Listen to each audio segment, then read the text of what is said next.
Recording is starting. Hi, recording. Welcome. We're doing some goddamn Homestuck. Wait, if this is like the fifth part, quote unquote, I'm roughly averaging an act per stream. Fuck yeah. Let's go. Okay, so recap. As I can bring up, you know, because I made a very helpful diagram, as you can see. This is what's happened so far in Homestuck, right?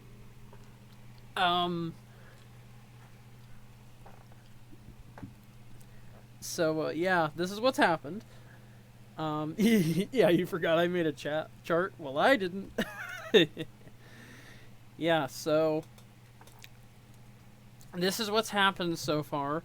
You only really need to know multiple things. One, pretty much everyone's either in fucking Game Land, in fucking Dreamland, in fucking Evil Clown Land, or is on the fuck rock. Specifically John. John is specifically on the fuck rock. Along with that one guy who had the skateboard.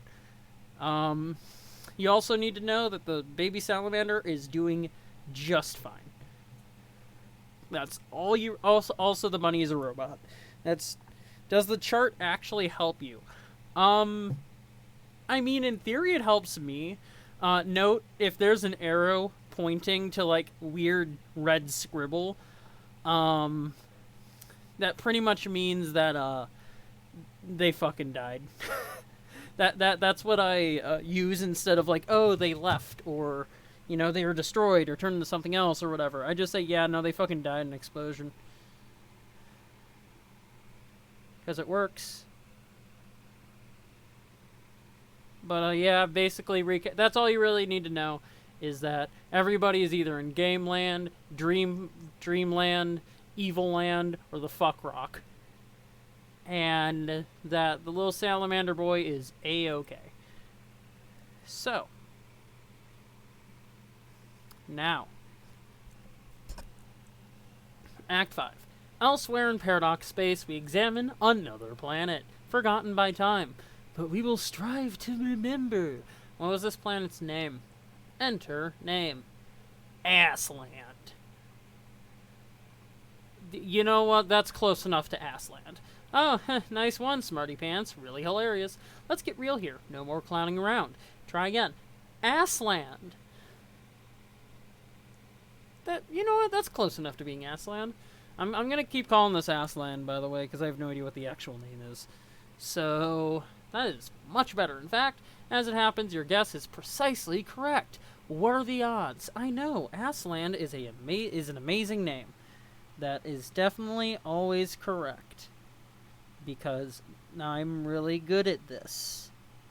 Yes. Anyway, we examine the planet...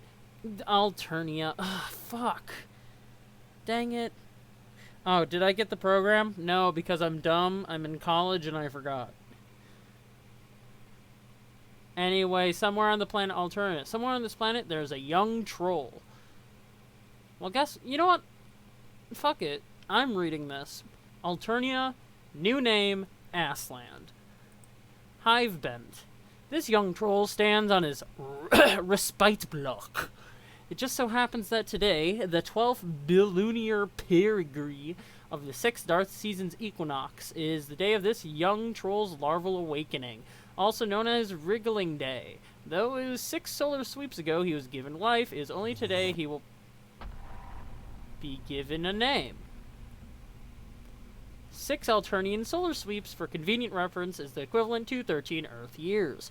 Wow, I never would have guessed. Earth, also for convenient reference, is a planet that does not yet exist. What will the name of this young troll be? Also, I got another follower, apparently, according to the loud noise that just played in my ear. I heard that. It'd be a troll. What was that?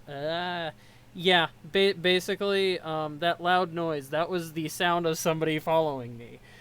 It has not shown me It is not showing me who has followed me, but someone did. Your follower notification is a jump scare. Pretty much. Not gonna lie, it kinda is. So, yeah, brain. Or maybe someone didn't follow me. I don't know. Maybe it's because somebody followed me when I wasn't streaming it, just now registered it. Anyway, hi, Nick Link. Anyway, well, what's the name of this young troll? Dingle Boy. I'm thinking Dingle Boy. You enter something particularly derogatory, and this guy gets fed up by your shenanigans in record time. Okay, this guy has a lot of troll pals, and their adventures are going to be quite extensive and convoluted to an even greater degree than one may be accustomed to. Fucking try me, I've read Problem Sleuth and know the plot. He thinks that if you think we have time to drag out every little gag, expected pattern along the way, you've got another thing coming. He thinks you should crab that sobering understanding into your gelatinous windhole and tamp it down hard with your ugly, stupid-looking cartilage nub. Oh, fuck off, buddy. You're fucking gray and you have orange horns. You look like a fucking Homestuck fan. You just showed up to be the Homestuck collection police. Fair enough. I don't know what that means, but still. Anyway, we're following this weird Homestuck looking fan. Anyway, try again. Dingleberry McGee. I don't know. Your name is Karkarat. I know that's not his name, but I'm calling him Karkarat now. Karkarat Ventus. He is, as was previously mentioned, this is your wriggling day, which is barely worth mentioning. Just no shit. It is an anniversary, if anything, to lament the faults of your existence, of which there's absurdly plenty. I already do not like this guy. I do not like this guy. Equally plenty, and somewhat related to the topic, are your interests. You have a passion for ridiculously terrible romantic movies and rom-coms. You should really be embarrassed for liking this dreadful cinema, but for some reason you are not. You like to program computers, but you're notoriously pretty awful at it. Your programs invariably damage the machines on which they're executed, which is just as well, since you like to believe you specialize in computer viruses. When you mature, you aspire to join the ranks of the most lethal members of your society, the Threshicutioners. You like to practice with your really cool sickle, but you just wind up looking like kind of a doofus by yourself in your room. It's okay, Karkarat. It's okay, he doesn't like you either. I'm a fist fight. I'm gonna finish that statement once I'm done reading this. You like to chat with some of your other troll pals, most of which drive you batshit up the fucking belfry. You have been trying to get a new chat client beta called Trollian, and you are not really sure what you think about it yet. Your troll tag is carcinogeneticist, and you speak in a manner that is almost exclusively ordinary all the time. Later, you will play a game with 5 other friends and go on a big adventure with them. This game, for convenient reference, is a game that does not yet exist, but it will soon. What will you do? Romcoms A, you're more a fan of cooking myself. Fair enough. Wait, Gaster Tusel. Hi, you're also new. Also, wait, Nick Link, are you new too? I cannot tell. My brain does not operate half the time. Name is Dupus Karkarat. Anyway, so, I'm sorry, buddy. Your name may be Karkarat, but I'm gonna meet you in a parking lot and I'm gonna beat the shit out of you. You're like 13. I probably have like several feet on you. I'm gonna pick you up and drop kick you like the fucking child you are, buddy. Anyways, Karkarat! Examine slimy purple pod. Ooh, wait. Oh, you're new? Hi, Ghost Gaster Tusel. Welcome. I'm not good at reading, so have fun watching. I also have spinach, so that's rad. Anyway, Karkarat! Examine slimy purple pod. It is your Recuperacoon, full of nourishing spore slime. That's just Mountain Dew. Every young troll... That's just lime Gatorade. Anyway, every young troll enjoys a cozy embrace of such a vessel each night, and the relaxing ooze helps assuage the terrible visions of blood and carnage that plague the dark subconscious of your species. It is so inviting. A few minutes wouldn't hurt. Karkarat! Get in the lime Gatorade. Oh, see you, Nick Link. Woo. Also, Gaster Two Soul, I am hurt by you agreeing with my statement that I can't read well. The pain is real. Anyway, Karkarat, drink the Gatorade, my dude. Okay, sure. This sure is cozy and all, but you can't be napping all day like a chump. Damn it, you're a busy guy. You're sort of a big deal. Goddamn slime. Now you have to change your clothes, too. What were you thinking? Luckily, all your clothes are the same. Trolls think fashion is stupid. That's because they're stupid.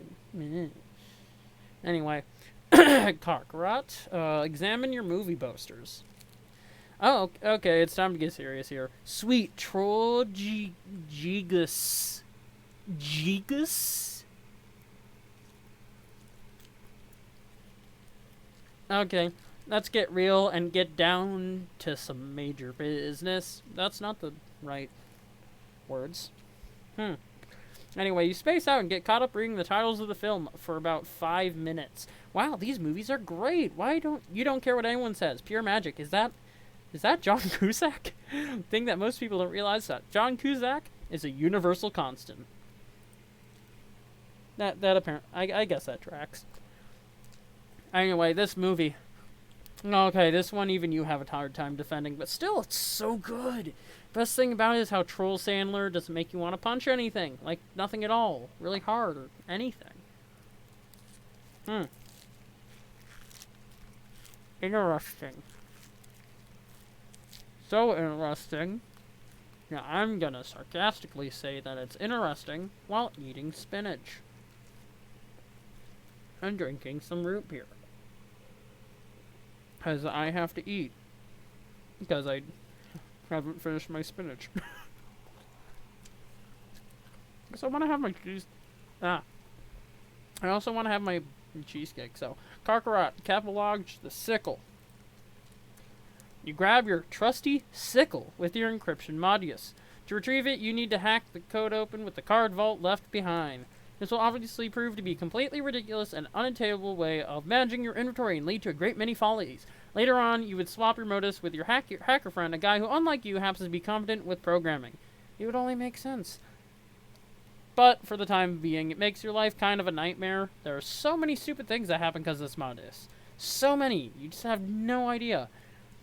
Karkarat, take the card vault, you fucking dipshit. God damn it! You hear some unhappily grumbling through the hole below. This is not the coolest thing you could have done just now. Karkarat, examine the large black book. You make quite sure not to cap lock it and simply pick it up and read it. You can fucking do that? What the fuck? Anyway, Squiglath. A handbook for the imminently deceased. Chapter 1.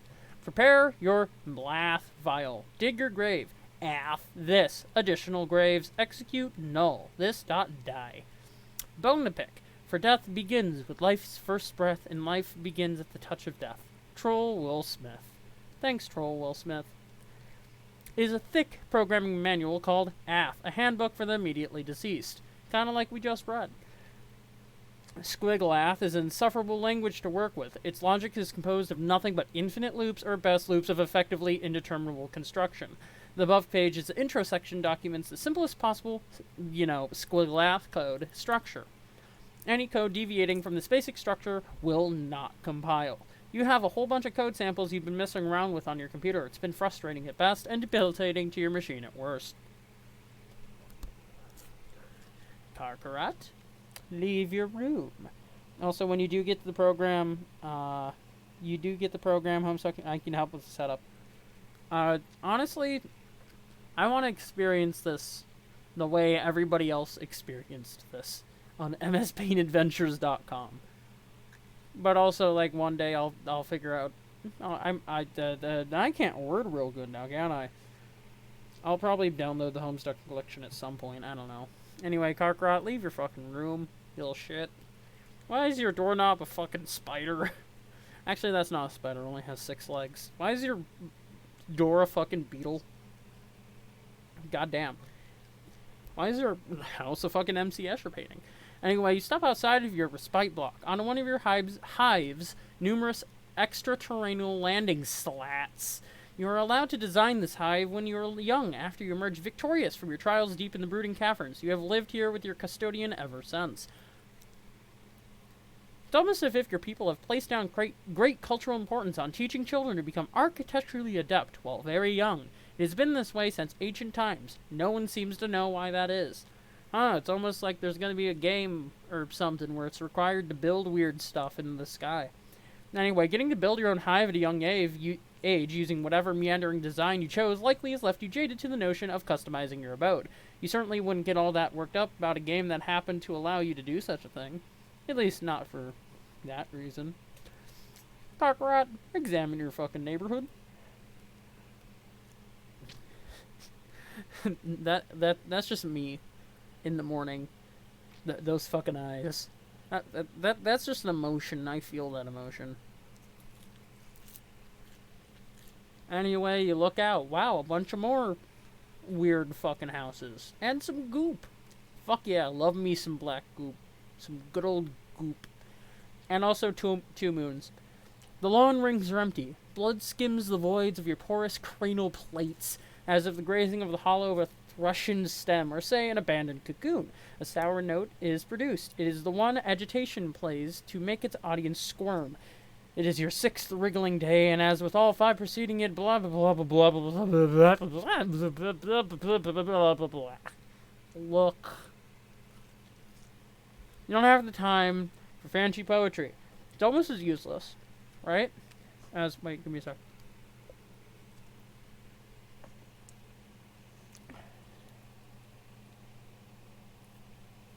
Okay, wait, okay, this works sweet. Anyway, you don't have time for fancy poetry. It's almost as useless as those arm swing flappy things on mailboxes. Assuming you even knew what those were, which you don't, because trolls don't have mail. Mail's almost as useless as poetry to them. Poetry is the swing arm flappy dealy of words, and mail is the red tilty levered doodad of giving people shit. Frankly, you don't know about these things skimming voids or grazing hollows or whatever. You've got ambition. You were meant to be a big shot, to be in charge of something huge and really important, and to be totally ruthless about it. You just haven't found the dominion in which you're destined for greatness yet, or even a vague concept of it, which you just haven't found your purpose, but you will tonight. You stew in your own impotent aggravation in the cool dusk breeze. During the dark seasons, it remains dusk for most of the day. It can stay dark for many bilunar degrees at a time, but even if it didn't, you'd still have this feeling. You have a feeling it's gonna be a long night. Karkaroth, go back inside. Melodramatic little shit. You head back to your block and hit up your computer station. No word from any of your loudmouth pals. No news is good news. Sweet music to your Arcurious sponge clots. Goddamn. Karkaroth, check out your fucking magazine. Why do I add just fucking? The word. I don't know. It's the latest issue of Game Grub. This one appears to boast about exclusive leaks. They boast all about that. You're not even really sure what that means. It clearly means they fucking leak. Look at that. They're leaking. Anyway, Karkaroth, check out the DVD. The Thresh Prince. I no longer like Troll Will Smith. It's a DVD of one of your favorite series, The Thresh Prince of Bel-Air. It's about a green Thresh-executioner cadet who sasses up the blue bloods in his fly squad pretty good. Their blood is literally blue. Lousy snobs. But Troll Will Smith shows them all how to loose him up. He's pretty much your hero. Troll TV shows have shorter titles than Troll movies, because TV is a much newer form of media in their society, which is a good thing, because it'd be pretty hard to make this funny joke otherwise. Karkaroth, get down to business on computer. No. Okay, enough messing around. Get some work done. Maybe a little programming or... Oh, God. It figures installing this new beta chat client would open up the floodgates. All your moron friends are going to be hounding you relentlessly. Not that they need an excuse before. You wonder what this chomp wants. Karkaroth, answer the troll. Angrily slapping computer. Oh, God. Now I need to remember. Oh, wait, no, this person's new. Yeah, no, it goes all over the place. Okay, so we're gonna read this, in SpongeBob. SpongeBob sarcasm text, so. What is up, my inverted brother? What in the sweet almighty taint chafing fuck do you want? Not a motherfucking thing, bro, other than I be checking out how my best motherfucking friend is at, yo. I really can't stand you and I hate how you type, it just bothers me so much, have I mentioned that? You say it pretty much every time we talk, yeah. But I mean, I don't have to, see, but I mean, man, this feels so motherfucking unnatural and shit.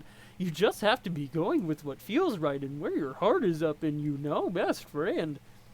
I wonder what kind of shitty thing I did to deserve such an awful best friend, or maybe what terrible thing I'm going to do and get punished for in advance. Maybe I'm just, like, preemptively the worst fucking piece of trash that ever lived and don't even know it yet, but hey, look, your friendship is exhibit, I guess. Is exhibit A, I guess. It's such a beautiful thing, this troll disease called friendship. Friendship isn't a disease, shit sponge. It's like a mistake, a big joke of nature. It's a miracle. Oh, no, don't. Oh. Oh, no, don't start with the miracles again. Man, everywhere I look, all I see is motherfucking miracles. It's so spiritual, all those miracles and shit. Okay, like, just be taking this fucking bottle of fucking Faygo I just cracked open and how it's been all hissing and shit. Motherfucking hissing, man. Who went all and told it to do that? Who would even do that? It's crazy. It's a miracle. It's carbonation, you ignorant douche. Try getting school-fed sometime instead of slurping down that weird swill all day and funneling your stupid horns. Oh, God. No, bro, I don't want to know. Don't even tell me. Knowing shit just steals up all the fucking magic from my miracles like a motherfucking thief. And that ain't cool. The only miracle is that you like that disgusting sludge. Where do you even get that stuff? It's also a miracle. How do you dress like an imbecile or basically the stupidest asshole I've ever known? Actually, you're right. There are miracles everywhere. I've been a fool. See, man? I'm straight up telling you. Miracle. It's like, alright, computers, right? What the fuck? Miracles is what? Fuck you. Fuck you for me just reading that. Anyways, what's up with your bad self? For serious here. Isn't something big all going down? What? I heard something big was going all down. Just all be telling me all what motherfucking is up and all about. Stop saying all, are you talking about TA's thing? Yeah, fuck yeah, man. So mysterious. I've never been getting ceased to be amazed by all these fucking mysteries life's got for us. Anyway, I don't know what's up with that. Maybe I'll talk with him tonight about it. Maybe I won't. It's probably just another one of his projects that winds up being completely useless and a huge waste of my time. Huge waste of my time. Yeah, maybe, but he's your best friend, though, so it's all cool. Anyway, I thought this sounded like a pretty big motherfucking deal, my man. What? Oh, bro, never mind. I just fucking did like to scare the shit out of myself here. These damn horns. You've got to get rid of those things. They make it more embarrassing to know you, which is a freaking miracle that's even possible. Like, wow, God sure cooked up a doozy there. Twinkle-eyed son of a bitch just keeps you guessing, doesn't he? Man. You know you want to give my horns a good squeeze. Weird fucking smiley face. Actually, you know what will be the miracle to end all miracles? It'll be if I ever met a kid I despise even more than you. That'll be like a motherfucking convert. That'll make me a motherfucking convert. I'll see light so bright I'll need GC to walk me around so I don't bump into shit. Sign me up for idiotic clown religion, okay? You got it, brother. Oh God, I hope they stop chatting. Just stop. Be more like Problem Sleuth. Stop talking. Whoa, what the motherfuck? Who's this motherfucker? Okay, I already like this person infinitely better because of the fact that there's like 3 uses of the word fuck in the first sentence. Anyway. It's cool. Life is like that sometimes. It's full of mysteries. You'll be doing one thing, then something else hits you, just like that, and you roll with it. That's what you do when life hands you lemons. Sure as fuck don't make lemonade, because who knows who the fuck knows where that fucking shit comes from. Sorry. It's squeezed out of miracles, I swear. So, what's this motherfucker's name? I don't know. Enter name. Motherfucker. Your name is Gamzee Makara. That is not the right name. I put in a different name.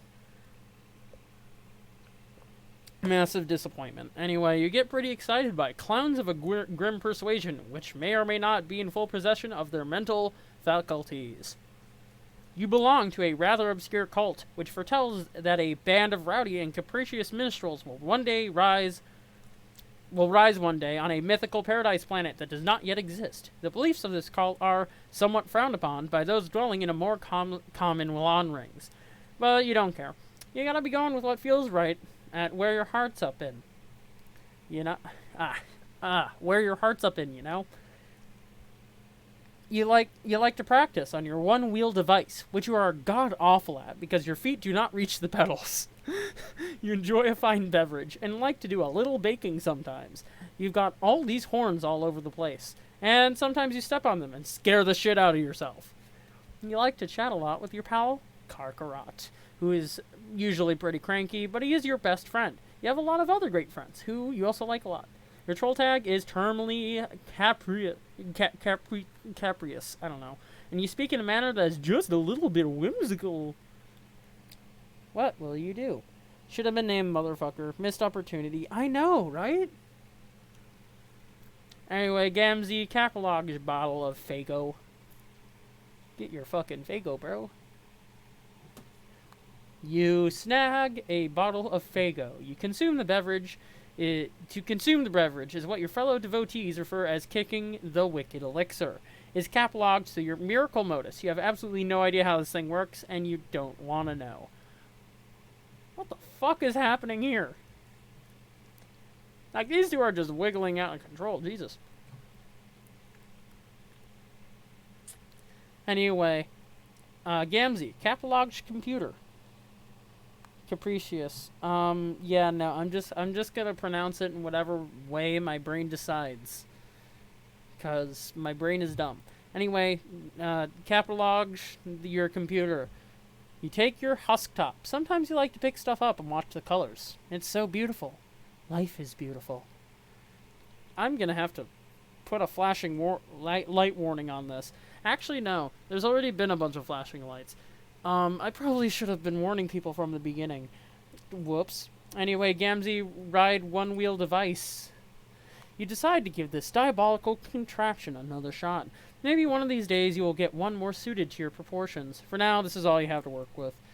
You just have to figure out how to stay up on the thing without flying off the handle. Put an epsilon warning on the entirety of Homestuck. Honestly, yeah, I should probably go back to each one of the videos. I can edit each of the videos. I can just add a warning. Anyway, you do some sort of acrobatic fucking pirouette off the handle and onto a big pile of horns. Honk. Gamzee, sample delicious pie, cooling on the counter. Yeah. I no longer like this character. Ugh. Anyway, it's still piping hot, but you can't help yourself. You sneak a taste of the Sapor slime pie. You're not supposed to eat the slime. It does funny things to a troll's head. But you're never taught that on account of a lousy upbringing. Your custodian was always out to sea. That's where he is now. Maybe you'll go outside and see if you can spot him. Gamzee, take a juggling club. Strife specimens. You got a fucking club. You grab a juggling club. You need it if you're gonna go out. It's dangerous to leave unarmed. Gamzee, go outside. Ba-da-da-da. You leave your hive and head out to the beach. There's no sign of your custodian. You should not stay out very long. Sea dwellers are quite hostile. Someone is bugging you. This is exciting. You're always down for shooting the wicked shit with anyone who will put up with you. Now, if only you could figure out how to get your husk top out of this stupid thing. It'll be a miracle if you can manage. Gamzee, just retrieve the husk top. Also, it's dangerous to go alone. Anyway, you got this, man. Anyway, you say a short prayer of your beloved mirthful messiahs and splash a pinch of special stardust in your face. I'm pretty sure that's just drugs. Or powdered sugar. One of the two. And your Sildex launches your beverage far, far into the ocean. There it goes. Yeah, I'm keeping that image as a separate tab. Anyway, you wonder if you can just sort of reach over and Gamzee answer the troll. Hell yeah. Good job. Oh, God. Is this Kermit? Is this Kermit voice? Is this Kermit voice? Like, this is the same character.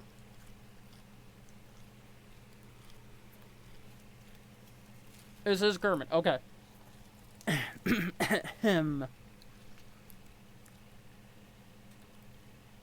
Hey, Gamzee, you wanna play games with me? Yeah, that sounds like the motherfucking shit, bitch. I can't pronounce that. It sure is hard to ignore the weird things you say sometimes, but I'm gonna. The only reason I'm asking you is because your name is like Game, and no other reason. Get it? Well, I heard worse fucking reasons begin. All about do something, honk. Not that I should bother you that reason. Like, why don't things like that bother you? No wonder Vanos can't stand with you, but who cares about him? We're gonna have some motherfucking shitty... whatever the fuck, playing together. Or whatever you said. So, is this the game I've heard about? The big mystery? Yeah. Whoa, okay, this is gonna be fucking insane, but can we play a little later? I'm outside keeping an eye out here for the old goat. You know how it is with family. No, not really. Derp, derp, derp. Oh yeah, derp. Way to go. How's that stupid bottle of syrup yours taste with your hoof so far? Your hoof? Yeah, your hoof so far up your mouth. Meh. Sorry. Anyways, I'll go inside in a minute. Why don't you get Karkarat to fire up that motherfucker with you? He likes games. Oh no, God, can you imagine all the bitching and moaning? Alright, trying to use a play stuff with him. Wow, did I learn my lesson? Alright, well, I'll try to get in and get up my chill real soon and we can play. Just give me a minute. Bullshit. You know you're just gonna sit there on the beach and space out and lose track of time. Hello? Games? What? Oh, man, sorry, I spaced out. Did you know how beautiful the sound of the ocean is? Have you ever seen the ocean? Or, I mean, smelled it? Or, sorry.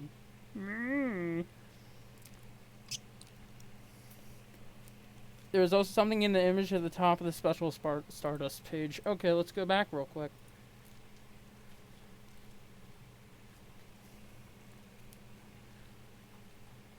Something special in the image. Oh, wow, of course. It's fucking Juggalos.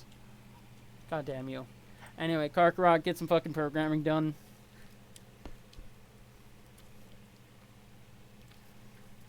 Anyway, finally, some peace and quiet. Now you can bear down on your coding. This will surely last all evening, without interruption.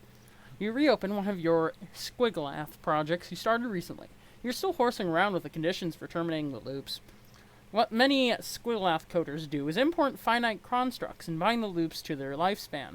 For instance, the main loop here will terminate on the death of the universe, labeled you. That way you only have to wait billions of years for it to end instead of forever. You've bound a sub-loop to the lifespan of the code's author, which is you.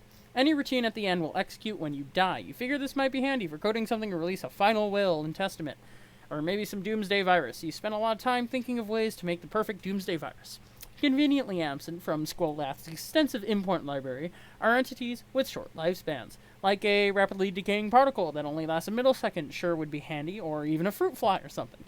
But no, coding with this language is all about finding ways to trick it into doing what you want. Your hacker buddy is obnoxiously good at it.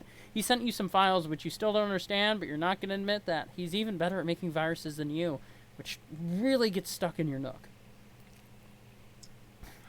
Anyway, Karkarat, check out one of his files.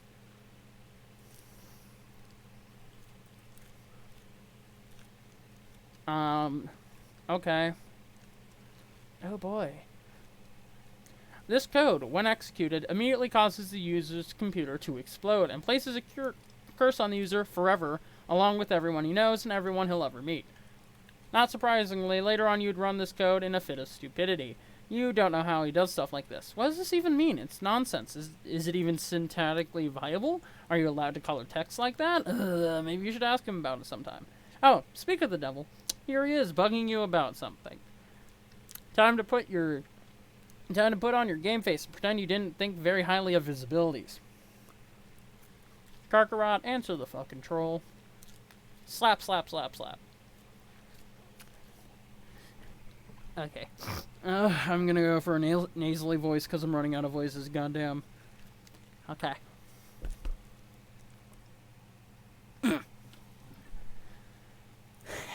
Okay, don't flip your shit about this, but I'm getting you up to play I'm getting you up to play a game with some people. Why would I flip my shit about that? Because you flip your shit about everything.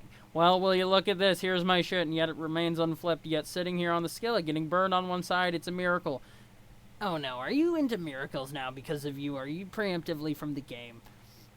You are fired preemptively from the game. Fuck no. Okay, nice. Miracles are like poop stains on God's underwear. Making fun of people's religion is the best thing to do. That's why he hides them. They're fucking embarrassing. God launders in mysterious ways. Yeah, right on. But let's shut our mouths a second and talk about this game. It'll only be 2 seconds, really. You don't have to do too much. Okay, good, because I'm pretty busy tonight. What is this thing anyway? Why all the secrecy? Well, the short story is that it's an immersive simulation that you play with a group. The long story is that the fate of our civilization depends on us playing it. I guess the long one is shorter than the short one. Fuck. That sounds like melodramatic bullshit, but coming from you, color me unsurprised. Screw you, Vanta. This shit's more real than Kraft Grub sauce. Right, okay, so you made this game? No, more like I adapted it. From what? Some crazy activity AI AA dug out of some runes. Haven't you talked to her about it? Man, no, I can't talk to her. She's so spooky. I don't know why most of her friends are such psychos. Probably it's because most trolls are. If you ever heard what I heard every night, I mean, wow, fuck. It's crazy. Like, murder is like the worst least thing. No, let's not talk about your weird mutant brain and don't scan mine or whatever. It's off limits, you douche. I told you it's like 1,000,000,000 times. I can't do that, you nut-slurping motherfucker fuckbot. Why are you two up to this secret stuff? Why haven't you told me anything about this? Okay, I'm sorry about it. It's kind of a private matter between me and her, and I'd appreciate it if that was respected. Oh God, stop being so sensitive. It's a repugnant quality. Okay, how about you take your own advice? You are such a blubbering hypocrite. You're lucky I'm so fucking magnanimous and charitable, because otherwise there's no chance I'd waste my time on you. What a load of shit, this act that you actually think you're a hotshot. You know you hate yourself. Nobody hates himself more than you, idiot. Well, yeah, I hate you way more than I hate myself, and that's fucking saying something. In fact, I hate you more than I hate myself, and you hate yourself, and you hate me combined. Oh, fuck that noise and every leaking orifices it's got. You know, I'll hate the combined product of you and myself more than you could ever begin to hate me and myself and you and yourself on the worst day, so fucking deal with it. Okay, time out for the idiot. The idiot gets a timeout and shuts up for a second. That's you. Just tell me what to do about this game. Okay, well, I'll send you a download tune soon. Like, getting up 2 teams is like 2 separate competing teams, so there's a better chance of at least one winning. And also, I guess, to see which one can win faster. Okay, let me guess. There's a red team and a blue team, right? Yeah, you're on the red team. I'll be the leader of the blue. Okay, then I guess I can pick my teammates then? Bro, you're not the red team leader. I picked GC for that. What? Dude, I did not think you'd be interested in this. Don't act all offended. Oh, wow, now I see. Real fucking clever, picking the blind girl to lead the team you're competing with. I know you're a cheater, low-life fucking scumbag with no scruples or self-esteem, and we're basically worthless on every level, but somehow I'm still disappointed in you. Yeah, I'm such an idiot for not rewarding your bubbly personality and impeccable ability to skill with leadership gig. Give me a sec, I can't read. What an inconsiderate knuckle-ponged asshole I have been. I'm a hatched leader and you know it. I know your filthy seed flap is fluttering in the profane breeze as shooting with your stinky meat tunnel. I know that. I do know that much. How do you get out of your cocoon in the morning knowing you're the worst thing in the universe I was ever responsible for? Also, it must be hard with your hands persistently bothering every mutated set of genitals, peppering that glusty Hasu pawn off as a body. Has a female even looked at you without at once turning skyward and erupting like a vomit volcano? Answer me that. This is so immature. I'm basically like laughing here at how immature you are. I really give a fuck who the red leader is. You want to be later? Fine. Fucking talk to JC about it.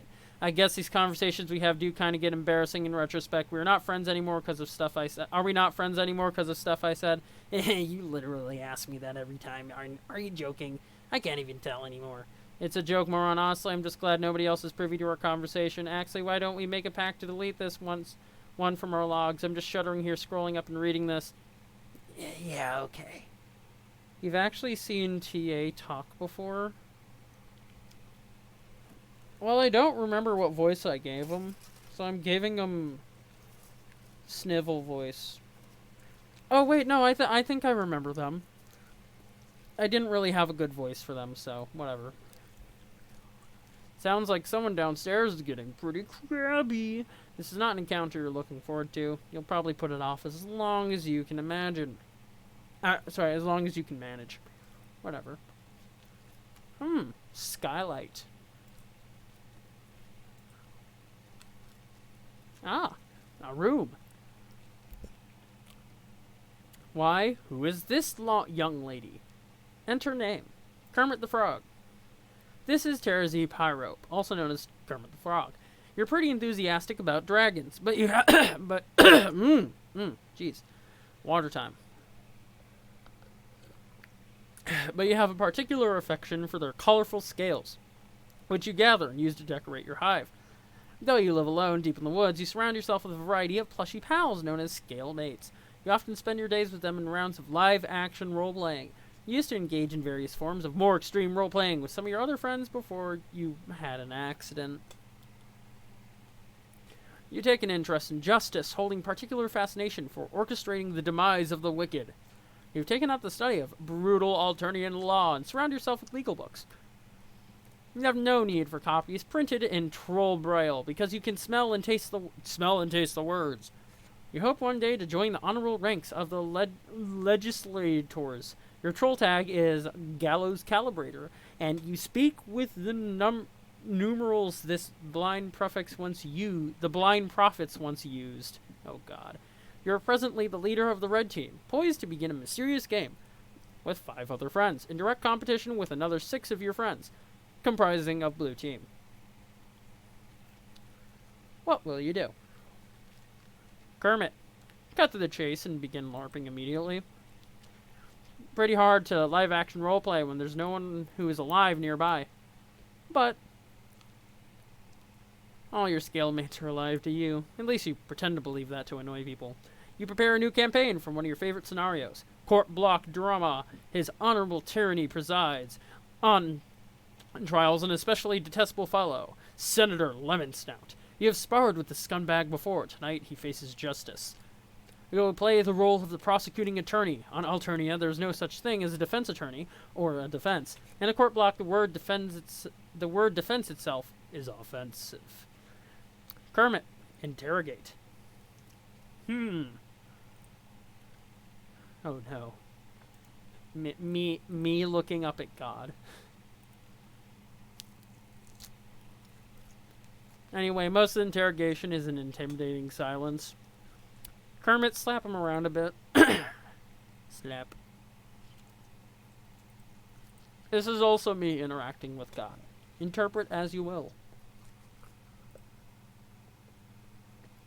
Slap. God damn it, I got quacked.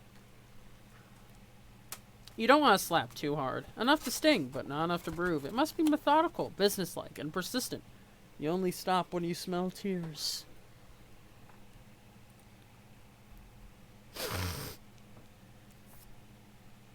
But that's also, hi Nick, welcome, thanks for the quack. Also, I happen to sniff at the right time for the sniff here, so I guess that works. Mr. Senator, you smell very nice. Your luscious yellow scales are like the sweetest gumdrops in the prosecution's nose. But your deceit stinks. Did you honestly think you could dip your corpulent snout in the imperial beetle coffers like that and get away with it? Did you think your revolting abuse of the public trust would go unnoticed? Think again, good senator. While the prosecution may be blind, rest assured the League of Legislators sees all. Let's go with page what the fuck.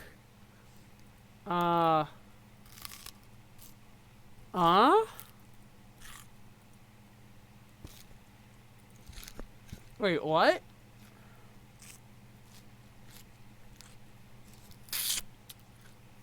Stop. Yeah, I'm stopping. Do not go past this. Do not go past the sniff. Okay.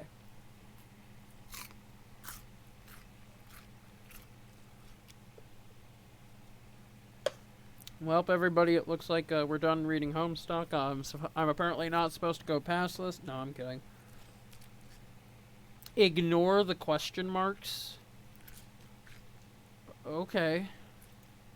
I'll just open that in a separate tab and shove it over there. Anyway. Call a witness. Oh, well played, Lemon Snout. Well played. The prosecution's key witness, murdered.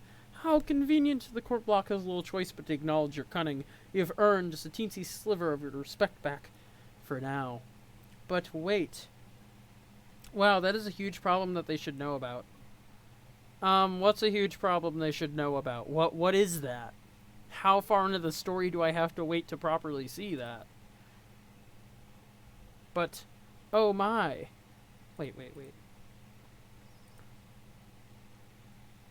Oh, that is the witness. Okay. Oh my. What do we have here? Guess the Homestuck collection has another thing over this website. Okay. What do we have here? Beetles!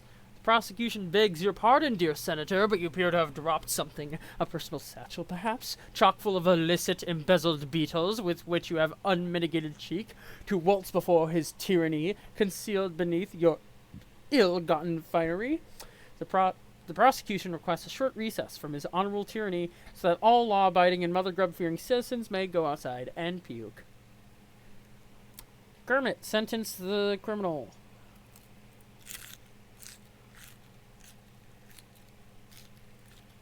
Okay. But how far into the story is this? 9,135. Oh, wow, a lot. Okay, then.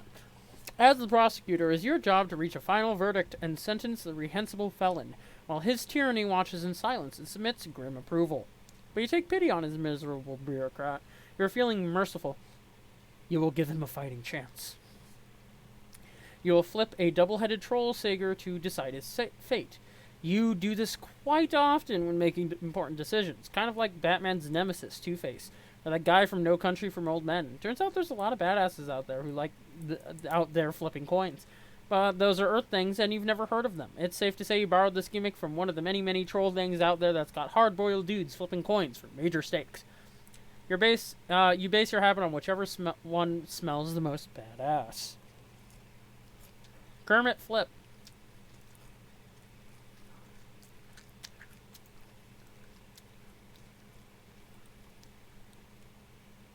This is a mood. Anyway, the coin tumbles through the air. Lemon Snout is sweating bullets. Dink. A favorable flip. The senator exhales in relief. But what are you so happy about, Mr. Lemon Snout? He looks a bit confused. He quivers his lowly proboscis at the coin. See? The coin has exonerated him. Oh, okay. Also, there's something else super important a long time from now you definitely can't view on this website. So you definitely need the collection. Okay. I'm gonna have to download it then.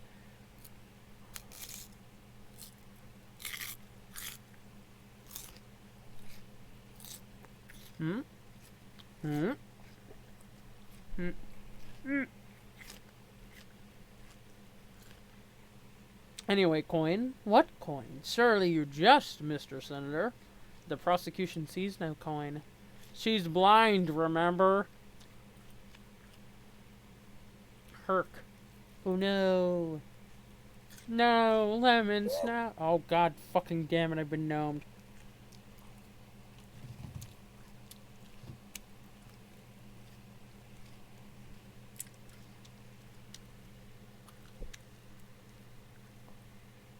But also, please, how far in the future is this supposed to be? Anyway, Kermit adjourn. Another triumph for justice. The court block is adjourned. You offer final salutations to his tyranny in the customary manner of licking them. Slurp.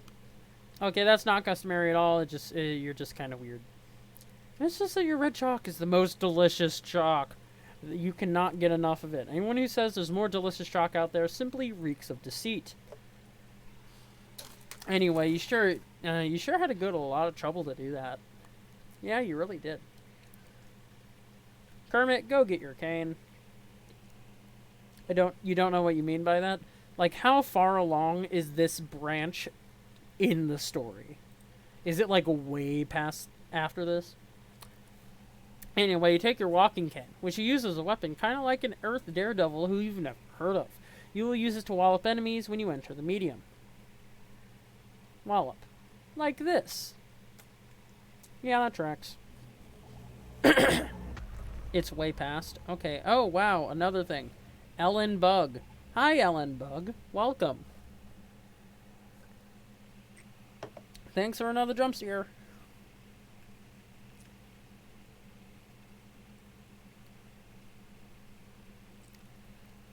Anyway. Kermit, begin recruiting red team members. Ba-da-da-da. Your nose begins scouring your chump roll through the saliva smears on your monitor for potential teammates so you can start playing. No, not her. Nope, not her either. Definitely not that guy. How about this girl? You like to roleplay with her sometimes via chat. You pretend you're a member of the mysterious and noble Dragondy race while she does her own goofy thing. You don't have in your heart to tell her that your chat roleplaying is meant fictitiously, I mean, facetitiously, whatever. Kermit, troll AC. Anyway. Oh god, I have to read out a fucking roleplay chat. Okay. Cheesecake, you're gonna have to comfort me after I'm done reading this. Okay, I have my container of cheesecake here to immediately crack open after reading this. Okay. Whew. JC lands on your whelpling stoop and raps on your cave with her noble and elegant talon, and once with her mighty snout for good measure. AC saunters from her dark cave, a little bit slippery from the recent kill. AC uses one of her mouths to lick fresh blood off her paws, and another one to blow you a kiss. I meant to gasp, and then I proceeded to choke to death on air. Anyway, GC with a mighty whisk of her mighty tail plucks the kiss out of the air mightily. GC pockets the kiss in her enchanted rucksack for later to do something magical, like make goblin wishes come true. Yes, AC finds this to be most admirable use of a kiss. She thinks that goblin wishes need to come true too, just like any other kind of person's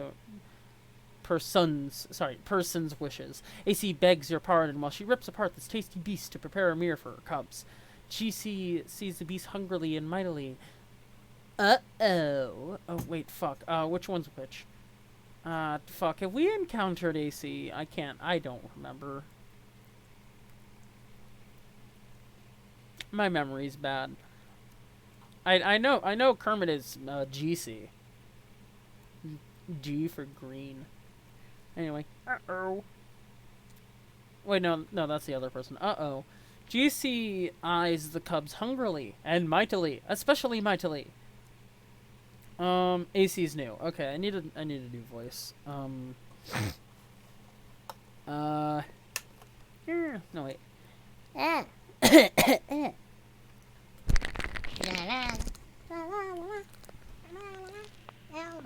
No, fuck.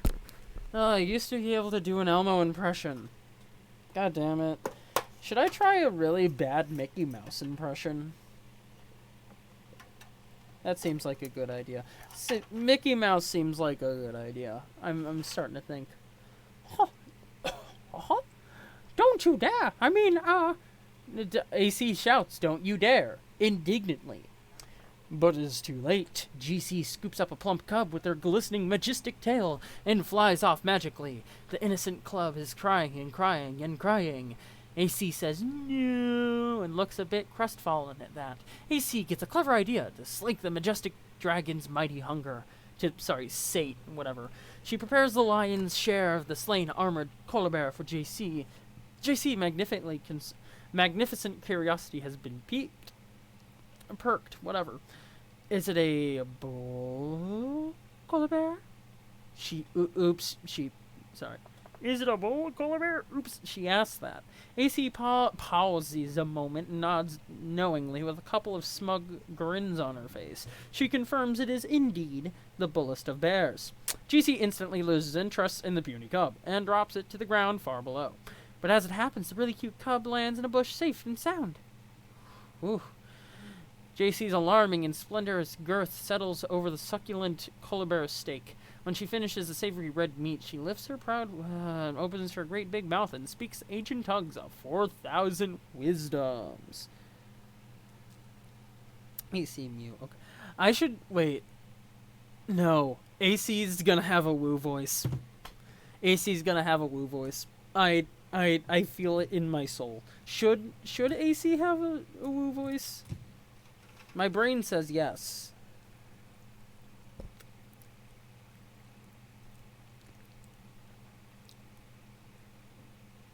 Does a woo seem appropriate? Whatever voice you want. I'm doing a woo. It sounds appropriate. Since you did just make AC Mew joke or whatever.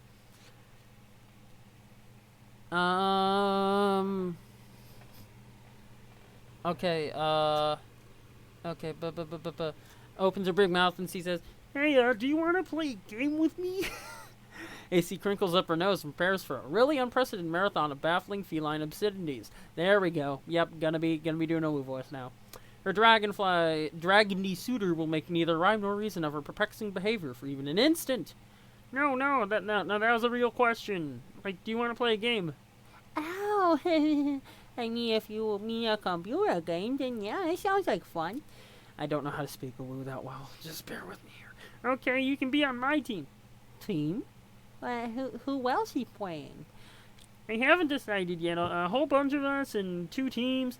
Oh, well, it does sound like it'll be a lot of fun, but I think we should get permission first. Blair, that's so stupid. He's not the boss of you. I know, but still, I'm kind of scared of him. I think perhaps it's the best to run it by him first so there isn't kerfuffle about it or anything. This is stupid in such a terrible myriad of dumb ways. You shouldn't be afraid of anyone. You kill big animals with your bare hands. In any case, he lives nowhere near you, so this whole thing is extra stupid. I know, but I think it'll be a big deal. And mention it casually and it'll be fine, I'm sure, and then we can play just a little bit. Fine. In the meantime, I'll go around on more people to play. Okay. Okay. There's no way to speak it well. Yeah. To speak it accurately, to speak it unwell. Kermit, go troll TC. Yeah, I'm gonna fucking eat my cheesecake. Goddamn.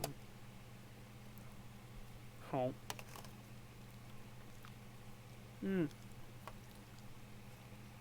Cheesecake.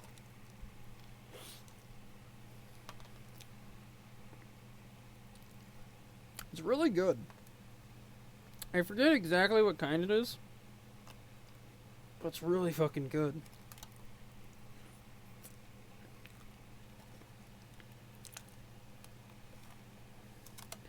Come on, let me eat my fucking cheesecake. Dang it. I hate the fact that, like, for some cheesecake, the bottom corner of the crust is just, like, the toughest material on the face of the planet. Seriously. Why? Also, we're at 5 viewers. Jesus. Hi, welcome. I guess the Woo Speak brought him. Oh god. Oh god, give me a minute.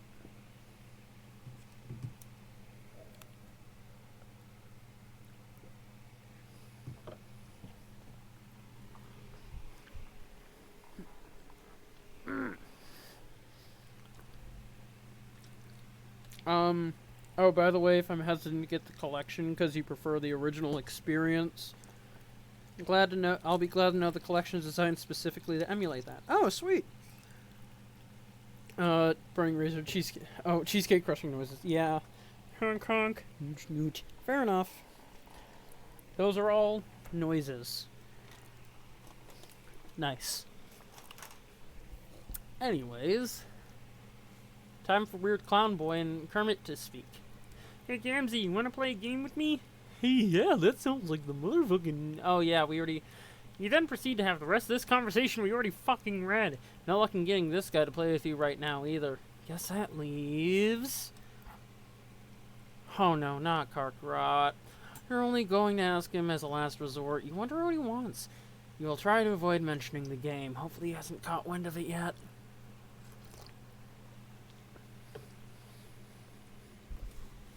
You can maybe say the Woo Speak is catnip.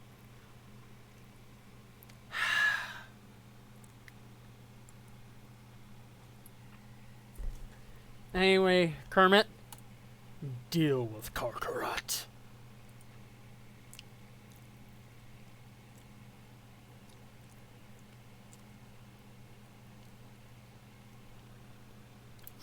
Yeah. Yeah. God damn it. Right, I'm wearing the fucking cat ears. Oh. Fuck. God damn it. I'm still weird. Hi, welcome. I am the lowest budget YouTuber and the only technical VTuber to read Homestuck. That's my selling point, I guess. Oh boy. Anyway, hey, guess what? Big news, like holy shit, stop the presses, this is a humongous deal sort of news. What is it? You're not the red team leader, that's me, I'm the leader. It's been decided on an official basis.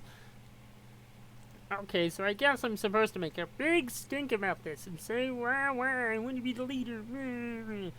What? No, I mean you can, but it won't do any good because I'm the leader and that's all there is to evacuate the protein chute on the matter. Well, it may surprise you to know that I don't give a crap who gets to be leader, because unlike you, I actually have a fucking smidgen of maturity and self-respect. That's a lie. You're more of a melodrama spaz queen than me, and you know it, and the stuff you're saying is a pretend stunt. You're like a rocket-propelled spaz maggot spring-loaded up the ass of a psychedelic fucking freak duck weasel on an idiot drug, so let's not play make-believe games here. Leader, me. Karkarat, I don't care. You can be the stupid leader. I just want to play this game. Okay, great. If it's a constellation, I've selected you to be my second in command. Really? Swoon. Fuck you, offer rescinded. Okay, but seriously, I would have suggested you be the leader, but honestly, it comes with serious responsibilities, and I wasn't sure if you were up to it. How could you think that? How could you think that I'm an incredible leader with all kinds of prioritization and command skills? I'm gonna rock the cock out this weather vane, and the blue team will wish they never slithered out of the mother's grub, heinous, undulated asshole. So give me the full briefing. What do you know?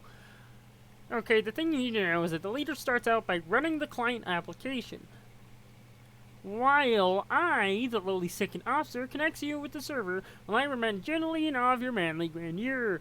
And I sit in my computer doing menial chores in support of your heroic escapades, which honestly I don't think you're ready for, but whatever.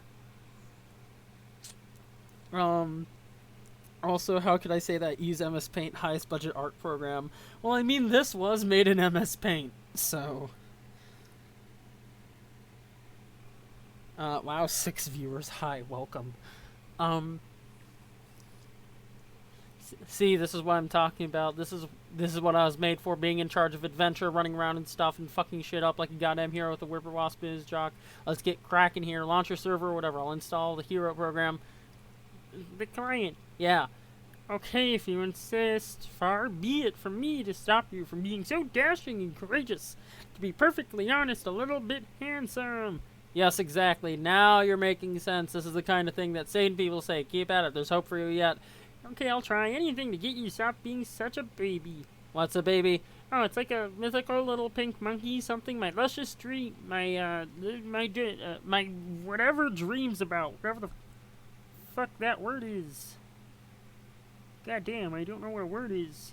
God damn. If only he was really made in MS Paint, it would infinitely prove already great comic. It wasn't actually made in MS Paint. My God, this is... I've been lied to. I have been lied to. What in the goddamn? Anyway, I thought you didn't have one. I don't yet. I'm not allowed to. Why not? Why have you never mentioned this anyway? Honestly, Teresa, it sounds... Sorry, Kermit. Honestly, Kermit, it sounds more like frothing loony block nonsense. If I ever did have one, it'd mean the world was coming to an end. Oh, thank God you just said something normal. I was starting to worry there, woo, back in sane land. It's true. I don't completely understand it, but that's what it told me. You need to get you out of that fucking tree in a proper goddamn lawn ring. You've been stunted living up there by the whispers of fucking bark gnomes or something. I think one of my neighbors was just called recently. Maybe you could live there. No way, screw lawn rings. More like yawn rings. I love my tree, but you're welcome to visit sometime. It's especially nice in the third autumn. Okay, well, speaking of that, I should go downstairs and deal with this grumpy customer. It's going to fondle major seat flap, but hopefully it'll be quick. You can establish your connection, do your trivial sidekick stuff, I guess, in the meantime. Okay. It's actually made in Photoshop, except for one single panel in Jailbreak. This is bullshit. I feel lied to. This is a scam. Fuck the church. Here's 96 reasons why. Anyway, 7 viewers. Oh, wow. Okay, hi. Welcome. A little bit later. Sorry. 1 hour later. Wait, 1 hour later. Close enough. Graffiti. Bunch of shit. After a night of blood, heroic survival to the land of pulse and haze. You quickly crafted a new weapon. Home smell ya later. Plus some other cool stuff. Also, S Descend was made in MS Paint. I'm the biggest Homestuck screamer. Fuck yeah, let's go. Also, hi, Septeniseni, I cannot fucking read. Welcome, you're new. Welcome to this. That's all you get. Right now we're dealing with fucking this guy, Kermit the Frog, some other people. You're simultaneously the best and worst Homestuck streamer right now. Am I the only person streaming Homestuck? Let's fucking go. You're the only Homestuck streamer who streams Fridays as long as I know. Fuck yeah. Exclusive audience. Let's go. Anyway, Karkarat. Yeah, yes, I'm calling him Karkarat because of that one meme or whatever. Karkarat, deal with Kermit. You can see me, right? Tell me what's wrong with this picture. No, I can't see you, dumbass. Oh, yeah, right. Anyway, press your nose against your slobbery screen and tell me what's wrong with this picture. Smells pretty terrible. That's because you just took a hard drag of my load gaber, which for some reason I've discovered outside this little island. You mean your toilet? Well, ooh la la, excuse my disdain for your blue-blooded vernacular. What color's your blood? Hey, whoa, no, none of your business. Seriously, was that a serious question? Unbelievable. I will find out someday. What is it with your obsession with colors? It's bad enough that you waste all my hard-earned grist rambling my hive around like that. Not even in the direction of the fucking gate, but then you go and spend it on an ugly paint job. I kill a lot of imps for that grist. Karkarat, please, don't pretend you don't enjoy going around killing things and that you wouldn't enjoy killing a whole lot more. Prancing around with your little sickle, being all adorable. Sevza, you're new. Oh, too long to remember. I mean, it also could be a matter of it's been a hot minute. My memory is horrible. Oh, the other Friday Homestuck streamer's taking a hiatus. Oof. Anyway. Yeah, right. More like Adoro Bloodthirsty. I'm prancing around being that, okay? Hmm. Anyway, this is awful. There's no way for a leader to be treated. Sorry, this is when you wanted. The leader is the first one in. This is what the leader's supposed to do. No, this is not anything except for what bullshit is. A leader shouldn't be at the mercy of the hive renovation whimsy of a psychotic blind girl. When do I get the chance to fuck up someone's hive? I should be the next one to connect to a client. No, you can't. You have to be the last one to connect to a client to complete the chain. Moralized. Think of it this way. I'm your server playing, so priority has to be on me getting in the game before I get killed by meteors. In which case, you'd be screwed in there. Then the next guy comes in, and then the next, then you bring the last one in. Whoa, wait, what? Meteors? What the fuck are you talking about? What does this have to do with meteors? Oh boy, you need to get with the program, Karkarai. Have you talked to 44? 44 what? Apocalypse Caesarian, sorry. No, of course not. Or TA, or AG, I guess, or C4. Really, there's like this whole conspiracy about this, as I'm finding out. Well, why don't you just tell me so I don't have to talk to any of these double-talking assholes? I can't. I gotta step out of the tree for a moment. When I come back, I'll end the game. See ya. A little while ago. Oh, it's another goddamn frog temple. More frogs. Oh, God, it's more frogs. Oh, fuck. More goddamn frogs. Why'd no one warn me? Oh? I'm gonna reach over and grab some raisins. For some reason, my brain has the munchies for food. Probably because I've not been eating the best. That'd probably explain it, but, like, you know, you get the point. Maybe clean up a little bit of cheese. Anyway, weird floaty person. Hi there. This must be Kermit's house. Probably. No, Kermit's house is a tree. What are you talking about? Oh, there goes the frog head. Bye-bye. Desecrate. Oh, no. Anyway, you're not sure where you did that, really? That'll probably turn out... There'll probably turn out to be a reason. There's a reason for everything. Understanding this lets you be reckless. Whoever you are. A little later. Somewhere else entirely. Oh, hey, that's where the soda bottle went. I would assume. Rubbish from the land dwellers makes you sick. Whoever you are. And later still, bidding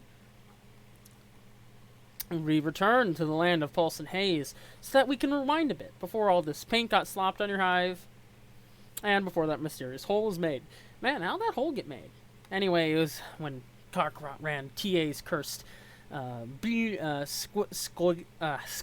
program. His computer blew up. That's what happens. We'll see this happen later. It'll be startling and unexpected. Karkarat, deal with the crappy customer. Oh, rip Kermit. Yeah, Kermit's dead. You go downstairs and confront your custodian, which is another term for a frightening beast known as a lusus natura. Your lusus has looked after you since you were very young in lieu of any biological parents, whom you've never known. No young troll ever knows his or her blood parents, nor could such lineage ever be accurately traced. Adult trolls supply their genetic material to the filial palace, carried by Imperial drones and offered to the monstrous Mother Grub deep underground in the brooding caverns. She then combines all the genetic material into one diabolical incestuous slurry and lays hundreds of thousands of eggs at once. The eggs hatch into young larval trolls, which wriggle about to locate a cozy stalactite, which they spin their cocoons. After they pupate, the young troll, with his or her newfound limbs, undergoes a series of dangerous trials. If they survive, they're chosen by a member of the diverse and terrifying subterranean monster population native to Alternia. Sorry, Assland. This creature becomes the troll's lusus, and together they surface and choose a location to build a hive. The building process is facilitated by carpenter droids, left on the planet to cater to the young, but only for building. They're on their own otherwise. The vast majority of adult trolls are off-planet, serving some role in the forces of ongoing Imperial conquest, besieged by other star systems in the name of Assland glory. The culture and civilizations of the homeworld are maintained almost entirely by the young. Trolls sure are weird. Car crab? No, Karkarat. Sorry. Turntech Godhead. Hi, person named Turntech Godhead, who for some reason I'm not remembering. If you're not new. Assland. You're very close to what it's supposed to be. Here's what it is. That's how you spell Assland. Anyway, the sound for whatever the fuck slap, lap, lap, lap, lap. You leap into the domestic fray in an attempt to mollify your nannying aggressor. After a lot of kicking and fussing and gnashing of teeth and carapace, you just pull out a few chilled roe cubes from the fridge to settle the beast down. Trolls and their custodians have a particular arrangement of codependence. Lucius behaves as a lifelong bodyguard, caretaker, and visceral sort of mentor, while the young troll must learn to function as a sort of zookeeper. We decided to agree this conflict is not a big enough deal to warrant a detailed examination of the action or an embedded musical accompaniment. We also agree that while it would have been pretty sweet, we're also in kind of a hurry here, but if it were accompanied by something audible, it would probably sound like this.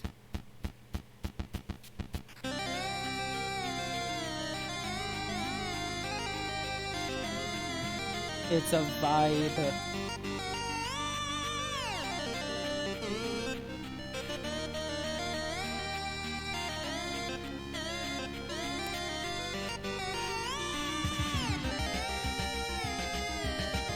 It's vibe time. Thank you, Radiation, for the tune. Thank fuck for Radiation giving us music sometimes. Oh, is that it? Huh. Anyway, we decided to listen to that track, close our eyes, and imagine what might have been. Wow, that sure was awesome. Anyway, moving on. Also, this is the best unmodded single-player blind playthrough of Homestuck. The best vanilla single-player livestream blind playthrough of Homestuck at mspaint.com happening right now. Thank you, Radiation, for the tune. Love Toby Fox in this chat. Did they use Daedric writing? Also, I'm confused if anyone is new. Okay, wait. Is Turntech Godhead, are you new or am I just dumb? Anyway, continuing. In fact, we're in such a hurry you could almost say we need to get moving. On the double. Yeah! That track is a brief expert of Showdown. Ooh, interessant. Also, think I may have just scratched up my foot. That's not good.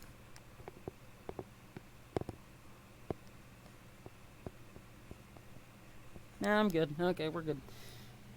You're new, I'm not dumb. Oh, thank fuck. Okay. Well, no, I'm probably still dumb. I'm just... Anyway, on the double. No, that's not a long enough yeah. The proper length of yeah has to, at a minimum, be this fucking long. Like you see that? That's the minimum length of a CSI Miami reference. Anyway, yeah, 10 holy fuck, hi 10 viewers. This is either the highest or second highest amount of viewers I have ever had. Hi, welcome. Jesus Christ. Anyway, there's this pretty cool dude, okay? Some people think he's cool. Sometimes. He guesses they're right. I mean, maybe, if they say so. Actually, you know what? They're right. This guy's dynamite lit in a box. Hot shit. Screw the haters. Anyway, he's standing around being all chill, like a cool dudes are known to do. Do sometimes when they're not moping around or nursing migraines or whatever. A cool dude like this probably has a really cool name, or at least a name that doesn't completely fucking suck.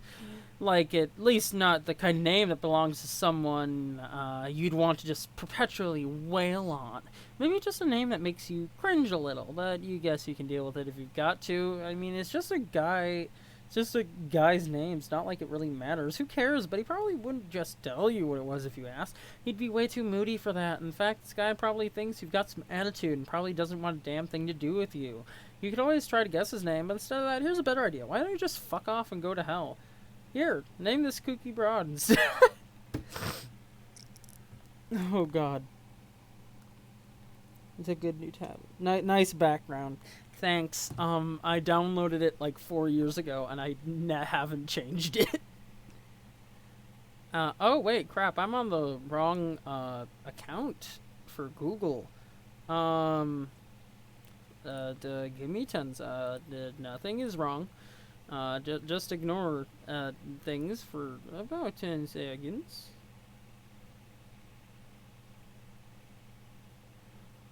Okay, how do I change account? Where the fuck do I change my account? Something else. There we go. There we go. I gotta use the proper account. I gotta use the proper account. There we go. There we go. We're good. We're good. We're good. It's fine. Reload the page. Oh, come on. Let me change my account. God damn it.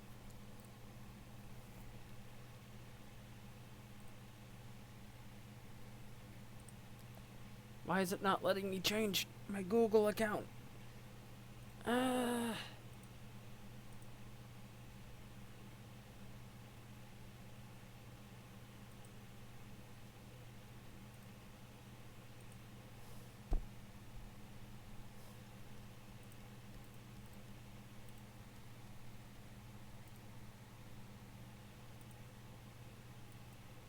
Oh, gosh darn it.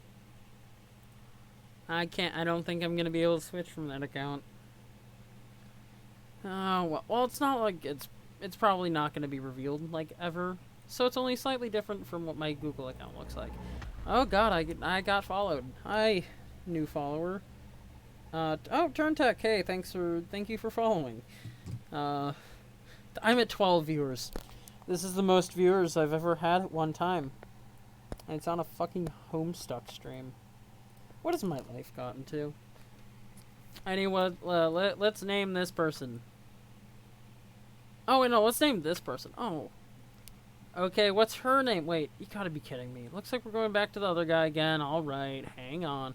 Okay, I already love this character. Hands down. 10 out of 10. Good character design. Jealous of the hat. I want that hat. Anyway, appears this cool and moody dude has a change of heart. He feels pretty bad about flying off the handle like that. As if shit wanted nothing to do with the handle. Shit would like to reconcile with the handle. Perhaps he seek marital counseling. What's his name gonna be? Clearly it's because of trolls. Everyone skipped to Act 5. God damn it. I mean, hey, if you want to see the other acts, Just go to my YouTube channel and see the other ones where I swear just as fucking much. Nah, nah, okay, I mean, I don't know. Anyway, and enter name. No context, but I'm pretty sure I've slowly become a cursed prophet. Not gonna elaborate. Anyway, your name is shit-ass me. No, it's Solex Captor. You are apeshit bananas at computers, and you know all the codes, all of them. You are the unchallenged authority on apiculture networking, and through all your friends recognize your unparalleled achievements as a totally sick hacker, you feel like you could be better. It's one of the number of things you sort of beat yourself up about for no very good reason during sporadic and debilitating bipolar mood swings. You have a penchant for bifurcation, or whatever the fuck that says. In logic and in life. Your mutant mind is hounded by psychic screams of the imminently deceased. Your visions foretell of the planet's looming annihilation, and yet, unlike the typical sightless prophet of doom, you're gifted with vision twofold. For now. You have developed a new game, adapted via code parsed from the runes and glyphs of an ancient underground temple. You believe this game to be the salvation of your race, even though you're not sure how yet. To ensure success, you will distribute the game to 2 teams of friends, a red team and a blue team. You will lead the latter group. Your troll tag is Twin Armageddons, and you tend to speak with a bit of a lisp. What will you do? Also, wait, really, why the kids are awesome? Yeah. These are people I would call cowards. Yes! You know what's up, I'm just gonna keep calling you recursive, because it's shorter. But yeah, you get where it's at. I fucking miss John. And the cat. And the little salamander boy. Do I have a tab for Salamander Boy? I better have a tab for Salamander. I do! I love Salamander Boy. Look at this lad. This is peak perfection. I love Salamander. Whatever the fuck it is. Anyway, Solix equipped, throwing stars to your Strife Specibus. Why would you do that? A high-level psionic has no use for any particular Specibus allocations. Similarly, cowardly people are people who skip the intermissions. Yeah. I mean, I wouldn't I'm reading this for the first time. Anyway, Solex fling stars specibus word. You make short work of the specibus and fuck, god damn it. Oh god, when your B-house mainframe silicone was sliced clean through by your foolish maneuver, what were you thinking? The workers pair up and dance angry messages at you in binary code. Solix, taste the honey. No, do not under any circumstances eat the mind honey. The consequences are highly unpleasant. You cultivate this honey for your Lucis. Helps him not be such a complete idiot all the time. Well, merely most of the time instead. Solix, calm those two bees down. It's nap time. Oh, look at the bee's eyes. Okay. That's a whole mood, though. Also, hey, we're at 9 viewers. We had 12 for a bit. I'm surprised. Anyway, Solux, you get to work at your computer. You are always up to your nook in the newest and hottest games. It's hard to walk around the place without squishing them. Whenever that happens, you are screwed, and you have to grow a new one from scratch, or just pirate it, you guess. But tonight is no night for games. Okay, okay it is. But just one game in particular in this game is no joking matter. It's deliriously bug nasty. Solix, recruit, team leader. Da-da-da-da. Hey, you might be too. Do you want to be one of the? Do you want to be leader? Do you want to be the leader of one of the teams? You mean for your game to save the world? Yeah. Okay, I picked the red team. Okay, I didn't say anything about a red team or even that there was 2 teams, but fine. Obviously, you're going to set up red and blue teams. Come on. You don't know what I'm gonna do. Stop being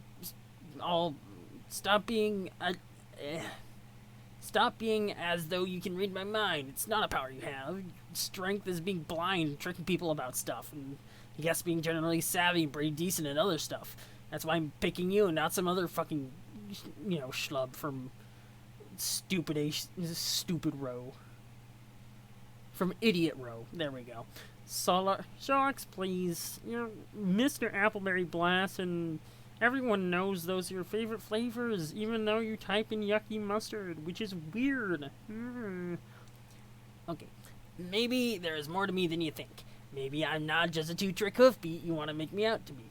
As maybe I just want to give the red and blue thing red for the change and not make it so, oh, look, it's that predictable. Fuck with those 2 stupid colors. It's amazing how everyone fucking hates him. Excuse me. Oh, double excuse me. Jesus Christ. Maybe red and blue aren't that great, and I hate them suddenly. Have you thought about that?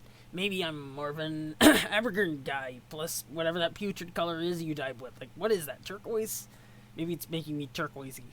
Maybe the new name for that color is Summer Shithead Mist. Have you considered that? But I'm sticking with red and blue, so maybe you should suck on it. Maybe it's a stupid. Maybe it's a stupid word. Maybe that's the big maybe we should all pounder tonight over some hot shit. Shut the hell up. So you think I'm savvy? Oh, the eyes are binary. God damn it. Tracy is just Kermit. Yeah, pretty much. Tell me that is not Kermit. You cannot tell me that is not Kermit. Anyway. Yeah, I think so. Pick out whoever you want for the red team, and I'll lead the blue team. I'll send you the download soon. Talk to you later. Wait, maybe you should tell me more about the game first. Like, how exactly are we saving the world? I don't know yet. I just know that I've seen in my visions that the world will end our whole race, and this is how we save it. And Double A can back me up on this, so don't be all doubting me about it. I am not doubting you. I think you're right. Mostly. Mostly? What does that mean? Well, when you talk about how you're gonna die too. I am going to die. I mean, we all are, but especially me. I'm going to get my ass served to me twofold, double service, like 2 dudes on Double Butler Island, getting worked over by 2mm twin, whatever, masseuses. Before I'll die, I'm gonna go blind like you. It has to happen like that. I'm not sure why, but I think it's like filling some requirement for a true prophet of doom. In order for the visions to be right, it has to happen, and the universe will make sure it will. It's kind of like how a prophet earns his stripes by being blind, like how an angel earns its wings. What's an angel? Some terrible mythical demon, like with awful feathery wings. Yikes. Paradox Space uses them to usher in the end. How does it know what angel to use? Huh? So yeah, we will all die, but mostly, especially me. End of story. But don't take this the wrong way, but how can you be totally sure about that? Like, how do you know some of the real visions you have aren't getting kind of tangled up with sort of the way you are about yourself? What do you mean? How you get mopey, and you're always the victim of something, and how sometimes you think you suck when you really don't. Maybe it's clouding your vision?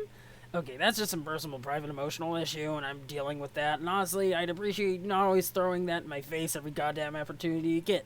Like, this is a big circus act to you, and, like, you know, your special crown pie. Oh, see? God, so sensitive. Seriously, talk to Double A. He'll corroborate everything. You and her, you and whatever the fuck pronoun that is, pretty tight, aren't you? Not really anymore. She used to be a lot of fun, but now talking to her, I don't know. It just always makes me sad. Well, tonight is not about fun. This is very serious. Deliriously so. We're in seriously shit-stained city.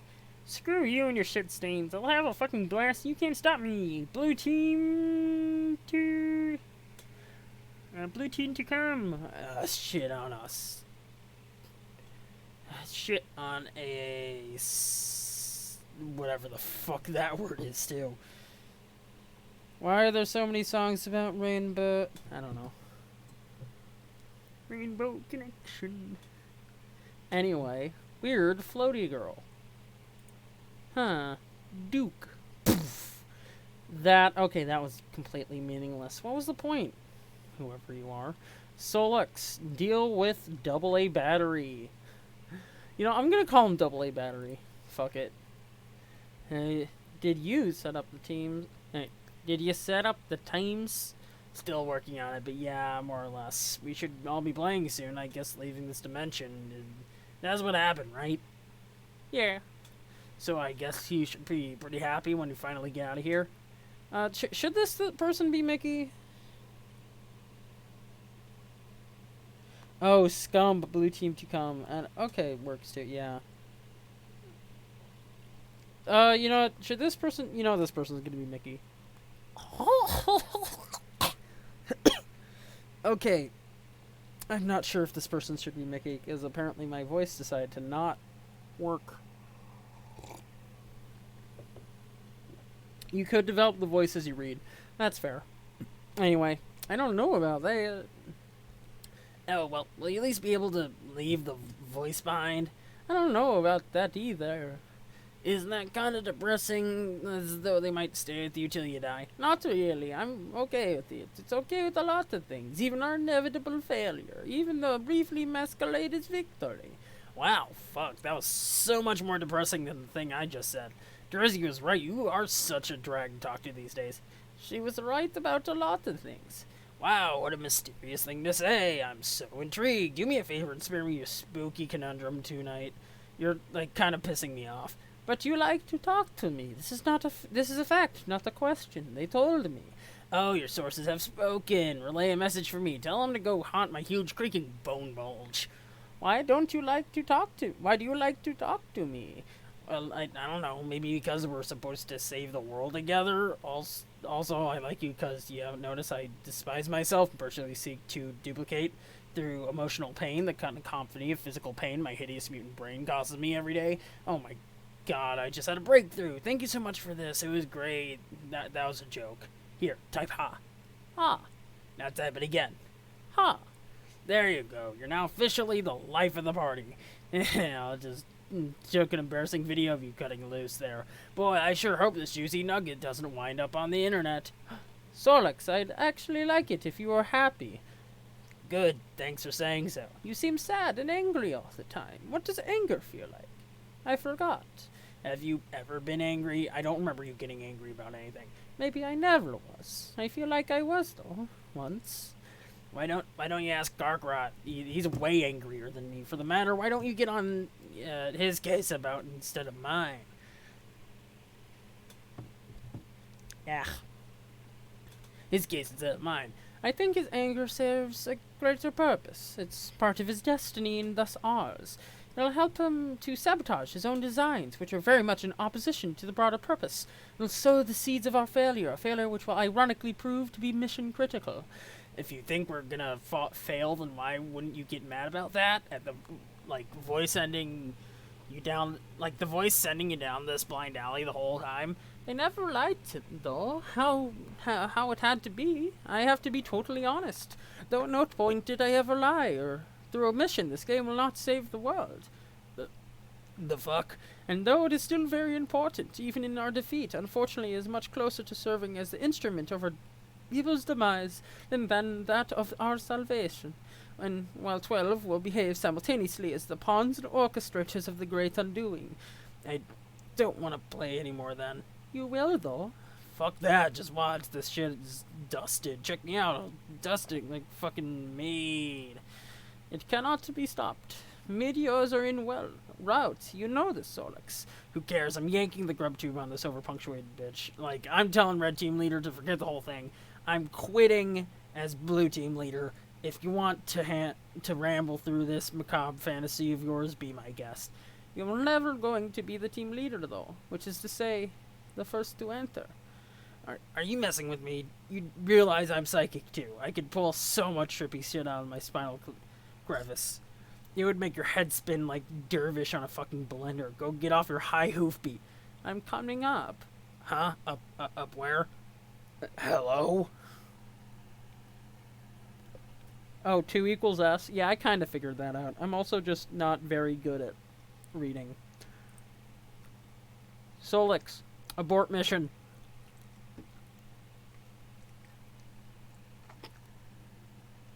Ah.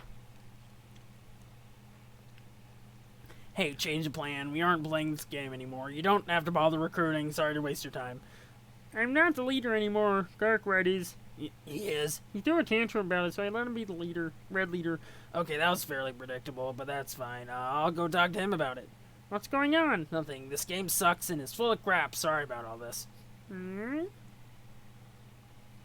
Hey, change of plans. We aren't playing this game anymore. Hey, guess who the red leader is? I'm the leader. It's me. Your plan to cripple your rival team has failed. I know. She told me. I don't care. The game is bad news. It'll cause the end of the world, not stop it. So forget about it. Just go back to wherever you're doing, writing your shitty code or whatever.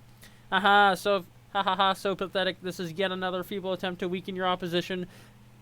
Kermit and I have already established a connection. We are making great progress here. We are a great team, and I am a fantastic leader. We will beat this game in no time while your team is clearly still asleep at the thorax. Oh, God. No, you idiot. I don't care about the game anymore. I just quit. I'm not playing. You should too. Amazing. You're either being really persistent with this transparent ruse, or you're really just that sad and incompetent. Neither case preserves my respect or my friendship. In fact, you know what? Friendship canceled. There, it's official. Bye-bye, friendship. Oh, like you haven't said that a billion times. You aren't in any position to question my competence. You're the worst programmer to ever live that I've ever seen. You don't even know anything about a computer. Why do you even bother?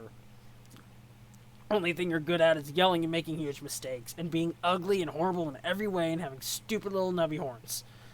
To be honest, I don't see what's so great about your programming or hacking. Was a hacker even? Some just smug asshole in movies doing fake things and making up words. It's not even a real thing to be. It's just some bullshit title you gave yourself so you can feel a tiny bit less loathsome. Oh no, more childish burns. I don't have to prove anything to you. I'm just a great hacker, period. No, it's also clear now you're a fraud all along. What does all this nonsensical code you write even do? It's all nonsense. It's a bluff. You just say, oh, Karkaroff will never understand what I wrote is bullshit because he's too dumb to figure it out. While you're busted, these viruses, I bet, do nothing at all. Wait. Karkaroff? I bet if I ran them, nothing bad would happen. Might even improve my computer's performance. No, don't. How about this idiotic program with the red and blue code, which is a meaningless thing to do with code anyway? What does that even mean? It's another one of your scams. Why not sneak some bad clip art into the files too and pretend that's code? Oh god, no, don't write that. I'm serious. What would happen? I'm not sure, but it would be really, really bad if you ran it. Just don't. Haha, just like I thought. You can't even come up with a good lie to press you on. The bluff is called compiling as you speak. It'll auto-run when it finishes. Now I have to go attend to something outside because Terezi is doing something just unspeakably stupid right now. Whoops, forget I said that. It was privileged information. You're the dumbest motherfucker on the planet, I swear. Later, douchebag. Okay, Karkarat, do not run that code. Karkarat. Karkarat's computer has exploded. Oh my god.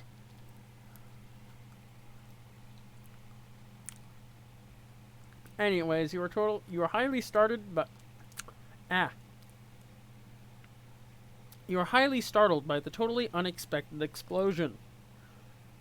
Karkarat and his friends and everyone they would ever meet thereafter would experience some great misfortune on account of the curse unwittingly implemented through Solex's esoteric Mobius double reach-around virus.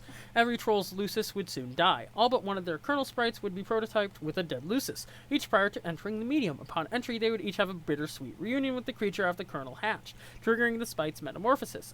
For the first time, the trolls would be able to have verbal communications with their custodians, and would be guided by them along their journeys. Unfortunately, the underlings and warring royalty would gain the benefits of the monstrous prototyping as well.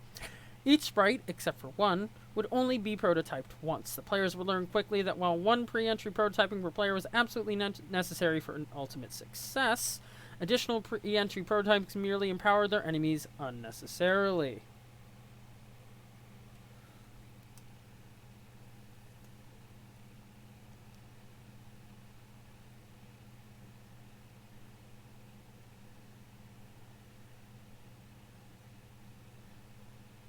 Sorry, I just got a text. Anyways, the game has no explicit rule that demands something dead for prototyping, but in practice, the kernel sprite has particular attraction to the deceased or the doomed. Across every session ever played, exceptions to this pattern are extremely rare. Solix, Lament. Why did you send Karkarat that code? It's such a bad idea. You suppose it was a boastful gesture to get a friend to think more highly of you, but why would flaunting your superior skills accomplish this? It was foolish.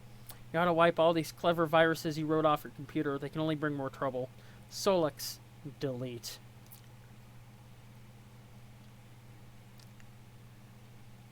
While deleting your virus folders, you pause on one oddball file you have lying around. You did not write this virus. You copied it from an obscure server, far beyond your planet's global network.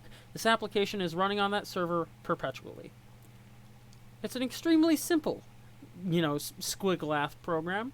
Its main loop is tied to the lifespan of the universe. When the universe dies, a mysterious subprogram will be executed. You have no way of knowing what this subprogram does. It runs on a protected part of the server. It is completely unhackable. You delete the file, but it won't do much good. The program is already running elsewhere. Luckily, whatever harm it will do will not be done for many billions of years. Even then, what harm could a virus do after the expiration date of the universe? This file always kind of struck you as odd. But Solix, even with his vision toolfold, does not have the perceptual luxuries of our vision omnipresent. Oh no.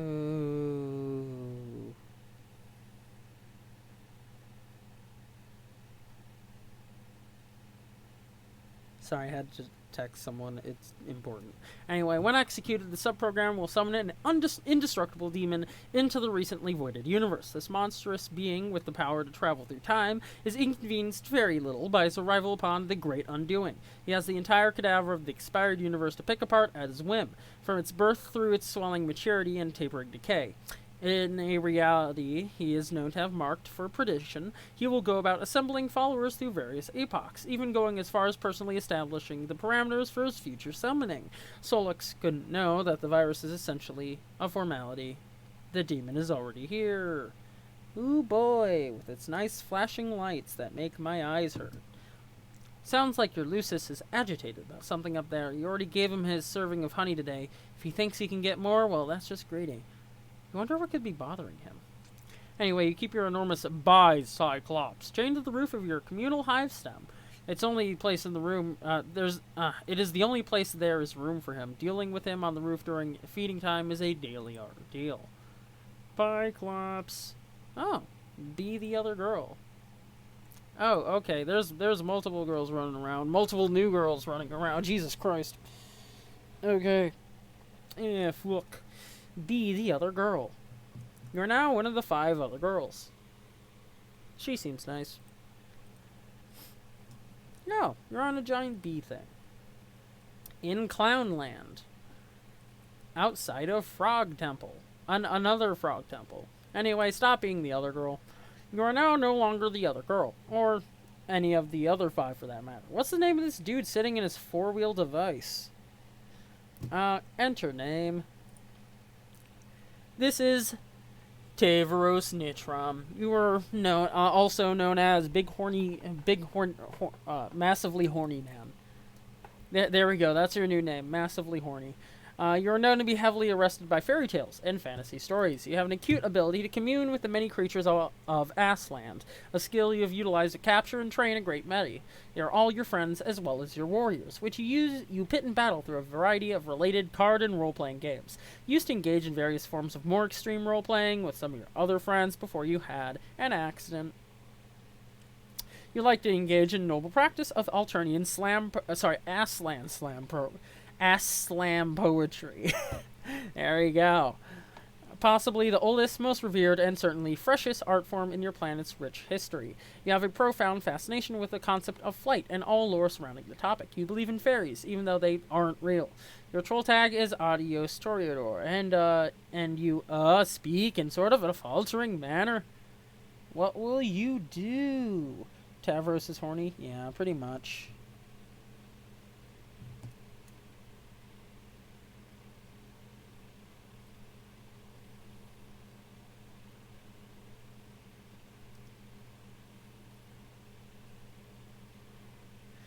Anyway, what will you do? Horny Man. I think I'm going to stick with the name of Horny Man. Horny Man, cut to the chase and play card games immediately. Yeah. You kickstart a rousing match of Fiddespawn. It's fucking Beyblade. Let's go. The only friend you've got to play with in person. Your loyal Lucis Tinkerbell. You take a look at your favorable hand you dealt yourself and crack a mischievous smile. With a host plush at the ready, quickly lob a Beyblade and catch your adversary off guard. Horniographer. Yeah. Okay. So, wow, Beyblade has changed a little bit. Boo! Oh no, poor teddy bear. Oh no, the poor teddy bear. Oh no, poor teddy bear is large now. Blur, blur, blur. Oh, God. Horseroni, I choose you. Nay. Horny boy, command faithful steed. Come on, dude. Man the fucking steed. With a brooding whinny, Horseroni shuffles his mighty hooves and makes short work of the fittest sucker, boosting his vitals. Horseroni is now primed and raring for battle. Look out, Tinkerbell. Horny boy, Horseroni, Spawn Tech, Slumber Buddies. Mew. You use your awesome bestial communion abilities and bend the ferocious stallion to your whim.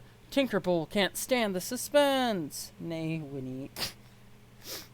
Nap time. Everyone wins. Horseroni gains a bunch of levels. In no time, he'll be ready to breed, and you can put him out to stud. Aww. Good game, everyone. That was a lot of fun. Time to do some other stuff, you guess. Horny boy, roll up your ramp. This is how you get up to your recupercoon when it's time to rest. It's kind of a production getting in and out. Horny boy, hop in. You can't fit in all the way because of your huge horns. It makes it hard to get a solid shut-eye. Oh great, now you're covered in slime. Why'd you do this? You're gonna have to change your clothes. There goes another solid hour down the tubes. And ah damn, there goes your fucking wheelchair down the ramp. That happens a lot. Horny boy, take a lance. After a major cleanup rigmarole and a lot of crawling around your respite block, you equipped your jousting lance. Meanwhile, outside, You like to practice your jousting outside. One day, you hope to prove yourself worthy of recruitment in the halls of the dreaded Imperial Cavalry Purse, assuming you are not slated for calling first on account for your disability, or really any other arbitrary reason. Horny boy. Admire your posters. You wheel over to your favorite poster featuring Poopapan, which is your favorite thing. You have always fantasized that one day intrepid young Poopa would come and take you away, and together you'd fly to a beautiful paradise planet of legend that has all sorts of fanciful stuff like pirates and treasure and a cruel villain with a missing arm and a missing eye and these weird aliens called Indians. You have left your window open since you were very young, just in case Pupa stopped by one night and decided to splash a pinch of special stardust in your face. You've had this interest far prior to your accident. Being paralyzed isn't what made you want to be able to fly. That would be dumb and make no sense. Being paralyzed does sort of kind of make you want to be able to walk, though.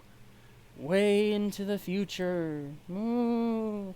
Over the course of your long journey, at one point you were fitted with a cool pair of robo-legs. Fuck yeah. Okay. It's the cat one. Fuck yeah. Already love this character. Anyway, but then he does like to break them more than he likes to build them. It's usually why he builds them in the first place. Occasionally, though, he will allow philanthropy to override misanthropy. Cat. Look, it has a woo. Yeah, it's AC. I already figured that out. It's the awoo. Anyway, you were lucky enough to have a friend who didn't mind getting her hands dirty on account of your best interests. A friend with a chainsaw. The guy who likes to build robots just stood there and watched. It would always make everyone uncomfortable whenever you just stand there and watch, and then way back again. Before you have your legs viciously, that's the sound of a really crappy chainsaw. Anyway, before you had to scoot around in your wheelchair device throughout various worlds of the medium, endure all sorts of follies related to your disability, which on account of their great plurality and marginal relevance, we will not get to see. Just as well. Ripperoni and McCheese. Wow, look what happens when you space out and contemplate the future like that. All sorts of messages start piling up. I know, right? It's the worst.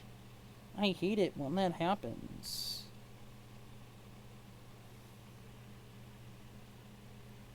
God. Need to message as fast as I can.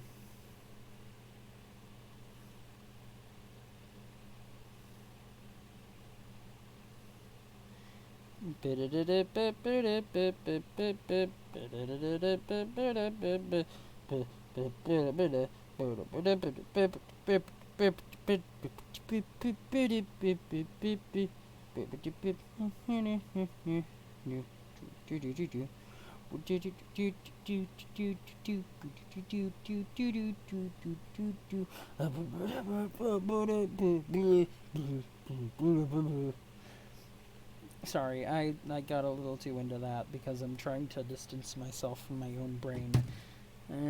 Did I miss anything important? Oh, nope, okay.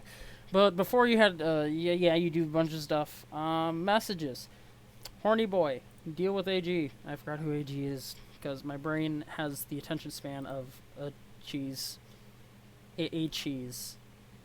Davros. Hey, red team's gonna bite the dust, and I know you're on the red team. AG is new. Okay, that's why I'm giving him a really crappy Southern accent. I don't know how to do a Southern accent. Well, really? Yeah, you really totally are. My team's got no use for a boy who can't make no use of his legs. You were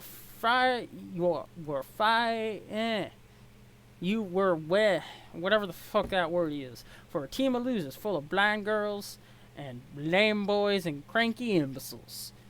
Okay, you're probably right about that, but I shouldn't be talking to you. Oh, I promised I wouldn't talk to you anymore. What? Promised who? Rufio? Oh my god, who's that? I hate this guy already. He's, okay, someone said I should give myself esteem, a name, and be careful about what I say to make sure I don't hurt his feelings. Ah, so he's imaginary, a fake, like a made-up friend, the way fairies are, who make believe fakey fake fairies. Sorry, fakey fake fakes. Who told you to do something so fraudulent? GA? But I don't know if she was joking about it. It might be a joke, I don't know, but I did it anyway. Oh man, what a meddler. I hate her meddling. Why is she always meddling? I don't know if it was a joke, but man. I don't think it was a joke. It's more like a... Okay, complete this analogy. Laughing is to a joke as meddling is to a... Exactly. That's what she just did to you. It's worse than a joke. It's worse than anything you can do. Next time, tell her to can it. That's what I do. But she keeps bugging me. Bugging, fussing, meddling. What's her deal? And I guess it's flattering that she wants to talk to me so much, though. I guess I don't mind. It's cool. Anyway, horny boy, you've been amazingly boring as usual, so I'm gonna go.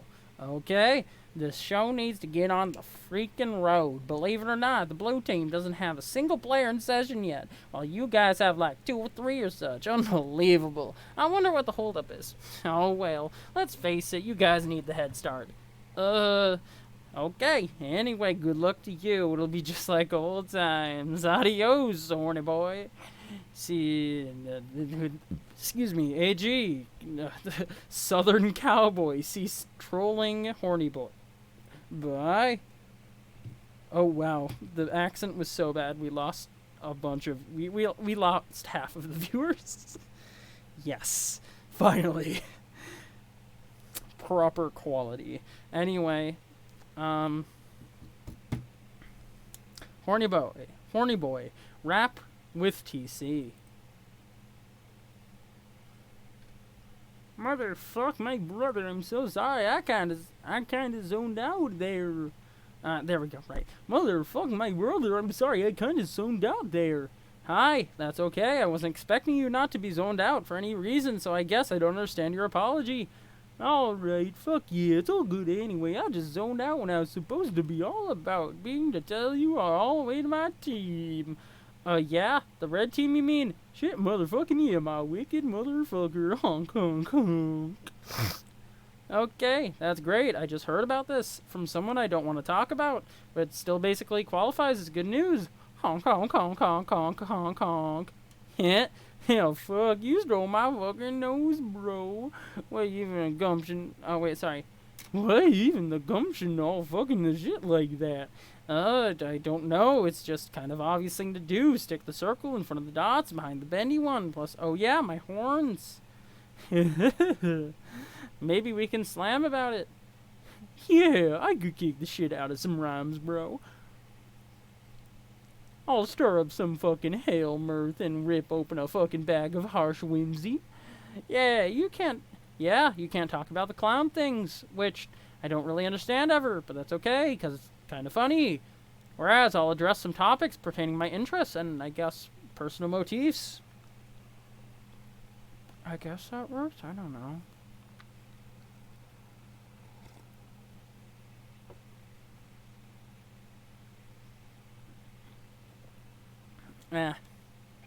Anyway, yeah, fuck yeah, that's how this shit all usually up and fucking locked, bro. But first, here's the thing with the game. Oh yeah, I almost forgot about the red team game. Yeah, okay, I remember right. If I remember right, this is how we're juggling this shit. Lots of fucking balls in the air. Kermit connected to Karkaros, so he's fucking chill. And I'm supposed to connect to her soon to get her chill too. But she's in the woods doing something. When she comes back, she starts playing. In the mean motherfucking time, I'm supposed to get you to connect to me. But I'm fucking spaced out and forgot because I guess I was way too motherfucking chill up in this shit. Yeah, I understand. So just unload this motherfucker I'm sending you so we can kick this bitch up down the stairs. Okay, I'll do that. And in the meantime, shall I cue up the strict beats? Oh, brother, now all you fuck up and done it. all you fucking wheel deep in a big sloppy massacre pot up with other fucking weird rhyme. How strict are those beats, that motherfucker? Well, I turned up those bitches too pretty stern, set beats to lecture, and I'm kind of going hog wild on the curmudgeon knob, which I had recently installed. God damn, tell me more while I get my reach on for this frosty brew. Okay, imagine an array of beats that set limits. They have a rulebook. It doesn't pay to skim it because there's not a lot of latitude. They won't stand for an attitude. And crossing them's a habit you'd not really want to get into because they get pretty mad at you. Fuck, that's so fucking fresh. You need to be slapped fucking silly with a mouth like that.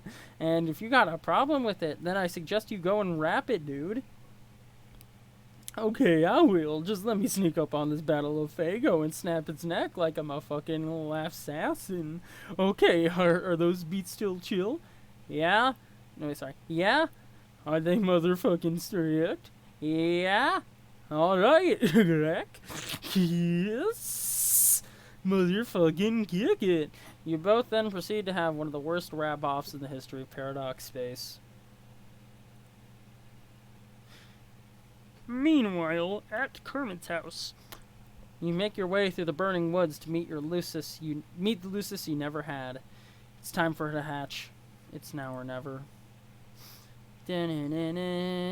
Large skull, weird Homestuck symbol, an egg. It's egg. Wait, I know there's a very specific page dedicated to one thing. It's egg. Egg. Egg. Anyway, since the world's about to end anyway, suppose it no longer matters if the doomsday scale is tipped. The counterweight is the skull of an ancient mother grub slain thousands of solar sweeps ago. The egg contains a rare species of dragon which remains blind until maturity, using its other senses to survive. It has balanced the skull here for millennia, waiting for the warmth of a meteor-sparked forest fire before hatching. In case it wasn't clear, dragons are real. So jot that down. Egg's grand return. Egg. Egg.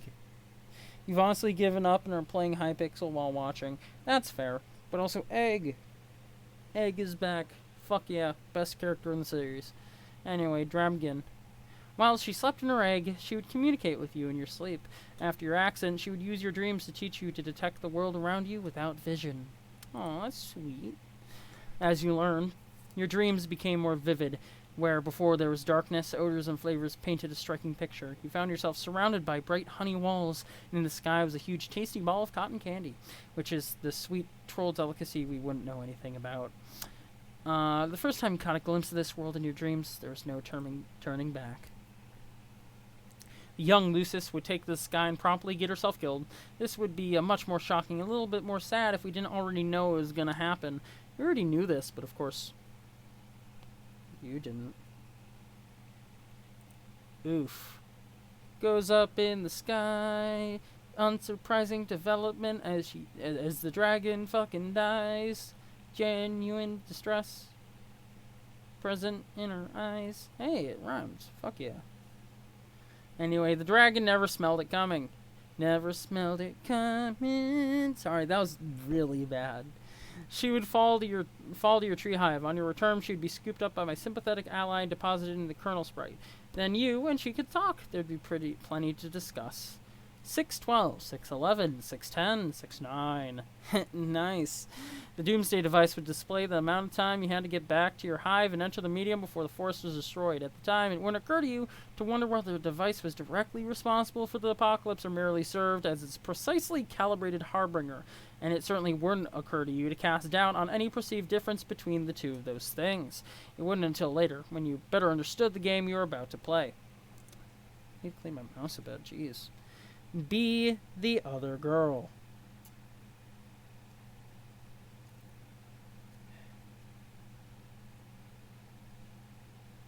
Also note, I am currently getting some gross stuff off of my mouse, mainly because there's gross stuff on my mouse, on the parts of my mouse that I normally don't look at. because it's facing away from me. And I have cleaned it. Yay me. Go be the other girl. Oh yeah, it's this girl. She's probably the one with the voices in her head. You are now the other girl. Render the girl in a more symbolic manner. Shrink. That's better. We can now be properly introduced. Who's this spooky lady? Enter her name. Her name is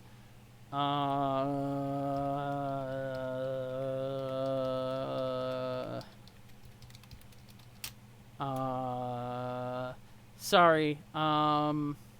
Ebony Darkness Dementia Raven Way. There we go. That's her name. We'll just name her Raven Ebony Way. She lost her arms. Rip. Yeah, Ebony Way is her name now. Inobi or Ebony? I'm gonna go with Ebony because I don't want to get sued for using a My Immortal name. And before you're wondering, yes, I'm purposely changing all of the trolls' names when I can, because I do not want to pronounce this bullshit the entire time. Anyway, your name is Ebony Way. You once had a number of interests, which in time you have lost interest in. You seem to recollect once having a fondness for archaeology, though now you have trouble recalling this passion. It's nothing less has led you to find your present calling, which has come through the discovery of these mystic ruins on which you presently stand and have recently desecrated out of boredom. So the original misspelled is Enobi? Yes! That's just My Immortal for you. One day, if I ever reach, let's go with a ludicrous number. If I ever reach 500 followers, I'm telling you now, I will read My Immortal on stream. I'll do it. It'll kill you. It'll kill me. But I'll do it. Guess who's back? Back again. Hi, welcome. Anyway, we just met Ebony Darkness Raven Way, shortened to Ebony Way. So desecrated the ruins. Oh god, don't. Too late. I've already said it, now I have to. Guiding you to this calling, plus it's 500 followers. It's gonna be a while. Guiding you to this calling were the voices of the dead, which you have been able to hear since you were young. The voices have become louder as the great undoing approaches. This trend in escalation began after an accident, involving a certain kind of role-playing, which may have been another one of your interests once upon a time. It doesn't matter much anymore. That's Ebony Darkness Dementia Raven Way to use. Sorry, I forgot the dementia part. Hey, you think I have something to live for? I've already read My Immortal in its entirety. I read it in one sitting. Over the span of a couple hours. I read all of it. I have more power than you can possibly imagine. Anyway, guiding, yeah. The accident resulted in the death of your Lucis, which prompted you to leave your home and take up these ruins as residence. On the instruction of your ancestors, you have recovered mysterious technology from the ruins, and convinced a friend to adapt it into a game that will bring about the destruction of your civilization. And by convinced, you suppose you mean tricked. He has tentatively named the game Sigrub, which is the word that's not terribly elegant. If it was marketed by a legitimate game company instead of rapidly patched together by a young hacker, it'd probably obstinately be given a much better title. He is presently mobilizing 12 friends now to play it, including him and yourself. He believes he will lead the blue team, but he's wrong. Your troll tag is Apocalypse Arisen, and there is typically a pronounced hollowness to your words. What will you do? Hey, bot in my chat, get the fuck out. It's time to bully chat bots, everyone. Also, Internet Historian already covered it, so it's fine, no need to suffer. It's too late. I read it forever ago. And guess what? I'm gonna be reading it if I hit 500 followers. Oh, that is one of the many goals. For example, at 100 followers, I'm going to do my unregistered Hypercam 2 live stream, which I still need to post. As, an actual goal. Anyway, Aradia. Sorry. Are there mods? No, because I'm not smart. Also, I have 67 followers. Anyway. Ebony. Retrieve computer. Oh, it's a Luigi board. Yo, shit. Luigi board. If you mean, are there mods for Homestuck? No. Look at the tags to the stream. It's unmodded. Or did I forget to put that in this time? Fuck. Anyway, it's not up to you it's not up to you to decide what you retrieve from your Silodex. It's up to the spirits.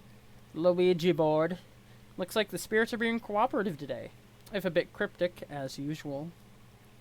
LSD. Nope. No, that's close enough. No, never mind. Anyways, who's this douchebag? Wait a second, I recognize that laptop. You found this baffling artifact some time ago on one of your digs. The creature on its facade is completely mystifying. You've taken to using it as your primary computing device on account of its bizarre novelty, as well as convenient portability. Oh, look who's bothering you again. She's always bugging you, bugging and fussing and meddling. What's her deal? You guess it's flattering that she wants to talk to you so much, though. You're okay with it. You're okay with a lot of things.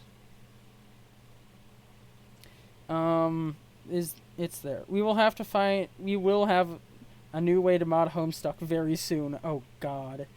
I guess they moved up. Homestuck modding community will thrive. Oh god. Am I gonna accidentally start the Homestuck modding community?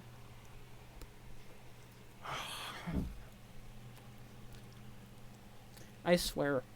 I am not kidding when I say that Homestuck is the reason I have even reached 50 followers. It is the reason I have gotten 67. Oh, it's been in the works. Okay. Yeah, Homestuck has literally gotten the highest views on my YouTube channel and is just... I fucking took the monkey's paw. That monkey's paw is my own predictions. Boy, am I paying the price. Anyway. Ebony. Humor. GA.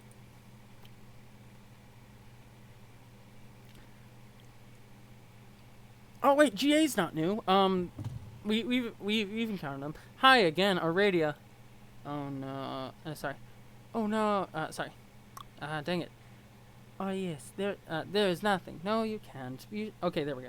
Oh no. I guess tonight is the night you blow everything up. Is there nothing I can do to change your mind? No, or yes, there's nothing. But no, you can't. You shouldn't pretend as if you believe this has anything to do with the state of my mind, or the decisions it will make or has already made.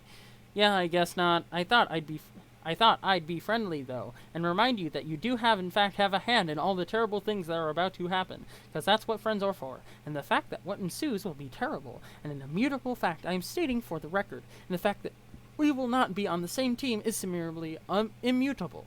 It does not mean that teamwork is what isn't taking place here. Sorry, I did not follow that. I'll be here to help if you need me. Okay. Thanks. Use Homestuck collection reminder, thanks. Last one of the day. Man, it's weird to have Aradia not have GA introduced yet, even. I mean, GA was introduced, though. Well, to an extent. They were one of the people trolling. I remember this. Right? I remember, the capitalization of every word. I remember that. One of the trolls doing the thing. Anyway. On Trollian. Tick tock, tick tock, tick tock. Waiting for the apocalypse is so boring. You guess you'll check on Solux to see how he's coming along with those teams. Ebony, check on Solux. I haven't thought of a better name for Solux. Solux is actually a relatively okay name. We've seen GA troll but know very little about them. Yeah, exactly. You then have a conversation we already read, which began like this. Did you set up the teams? And ended like this. I'm coming up. And Then you went up. Ebony, go up. Boo-doo-doo-doo. Boo-doo-doo-doo. You wonder what she wants. What's with all these girls bugging you? Bugging and fussing and meddling. Ebony, get bugged by AG. By Kermit, sorry. Wait, is this Kermit? No, it's not Kermit. It's someone else. Anyway. Aridia. Oh boy, that's way too many of the same letter in the row twice. I know, so we're about to get started, right? Have you tried Solix yet? Do you have Mr. Two Eyes all before? Oh wait, no, this is Southern accent. Right. Radia, I know, we're about to get started, right? Have you tried Solix yet? Have you have Mr. Two Eyes all befuddled and flustered in your well of lies? Or Mr. Four Eyes? I don't know. Which nickname do you think would be suitably derogatory in this case, Ebony? How about 8 Eyes, -7? I didn't trick him. It's not like that. Okay, whatever. The point is, once you've pulled the finely woven silken mesh over his dumb, different colored eyes, you and I will start playing the game and be blue team leaders. That's how this will work, right? Wait, do you mind if we're co-leaders? I forgot to ask. I forgot to assume. I just assumed it was okay with you. I don't care. Great, that's the spirit. When I bring you into the game, whatever the hell that means, then we can send each other stuff, right? That's how this works, right? Yeah. Yes. Awesome, because I have a present for you. It's a surprise, and it's gonna be great from me to you, just from me alone, nobody else. I can't wait to see the look on your face when you see it. Okay, well, I'm sure it'll be very thoughtful. Hey, speaking of which, what will the name of our team be? The blue team. No. I mean, I know that. I mean, our team name, you and me, just us. I haven't given it any thought, nor did I think such a thing was up for consideration, but if you want to pretend we could both have a separate team together and name that team, then knock yourself out. I just thought it would be fitting, kind of like a fresh start, you know? I don't know, what are our shared interests? I guess I never really thought about this. I guess I'm used to thinking of you as the enemy. There must be some overlap in profiles. Come on, let's brainstorm. Oh, man, it'll be great. We'll be unstoppable, surely you must admit. It'll be nice to rebound from the team charge debacle. I never think about that anymore. Oh, man, I'm so dumb. Here am I running my mouth and opening up old wounds, while at the very same time trying to make amends. What an idiot. It's okay.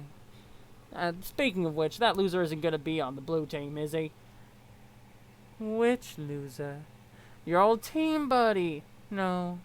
Oh, thank fucking goodness. Talk about dead weight. You made the right choice, leader. I mean, go, leader. I didn't exclude him for that reason. Or at all. You're not just getting it. You never listen.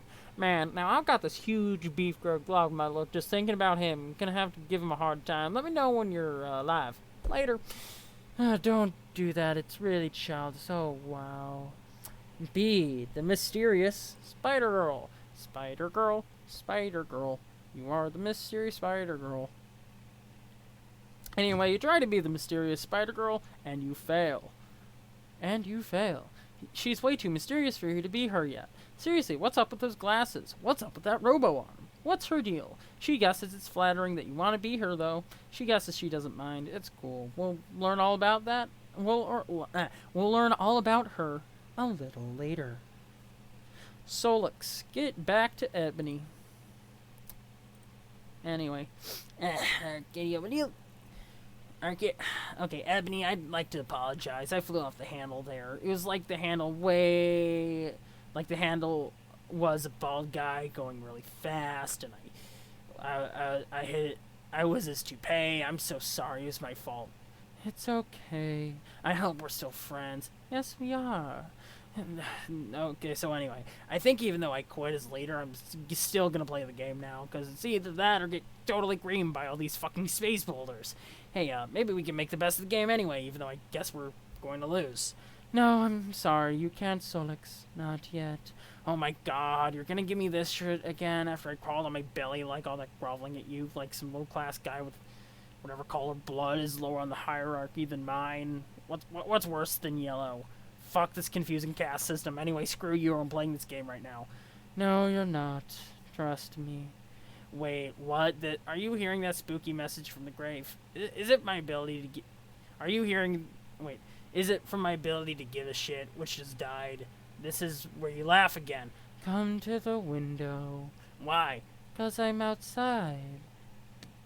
BS. Take a look. I don't see anything out there. Come closer, you'll see me. I promise. God, I'm just about to bulge deep in the fecal matter of a wildly incontinent hoofbeat, but okay, I'll indulge you. Here I go.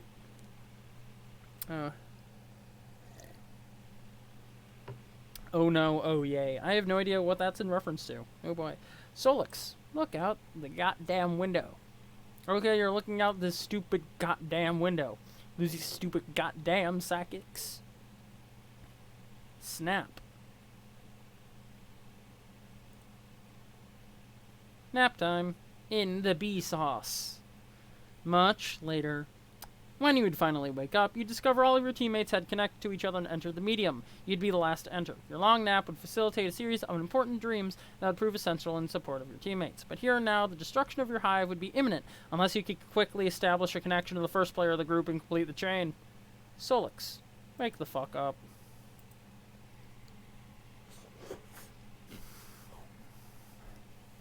Anyway, the mine honey. Oh no, oh yay is in reference to the entire comic. Fair enough. Some of it got in your mouth. Oh no. You do not, under any circumstances, eat the mined honey.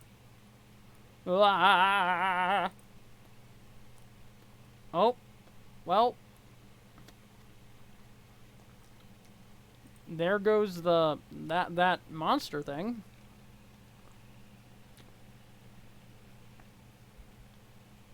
Since that moody kid is busy flipping his bifurcated lid, we might as well take a moment to get to know this silly little cat girl. Gosh, who is she? Amazing. Hands down, one of my favorite characters in the series, up there with the Salamander Man, the little salamand. Optic Blast, come on, do it, Optic Blast, behold, come and get me. If it were a reference to the comic, it'd be more like a sweet, oh yay, oh no. Fair enough. Yeah, no. This character, and arguably this character, I like this character too. So yeah, that one, this new girl, this character, and, well, of course, Egg. And come on, I know. Come on, we're there. We go. And the Salamander Boy. So the Salamander Boy, this dude, Egg, and now this girl. CD is precious. Yeah, that tracks. Enter name. Your name is Nipeta Lejeune. Yeah, no, I'm gonna call her Neopets Legion. And Vince Roy Bumbles von Salamancer. Yes!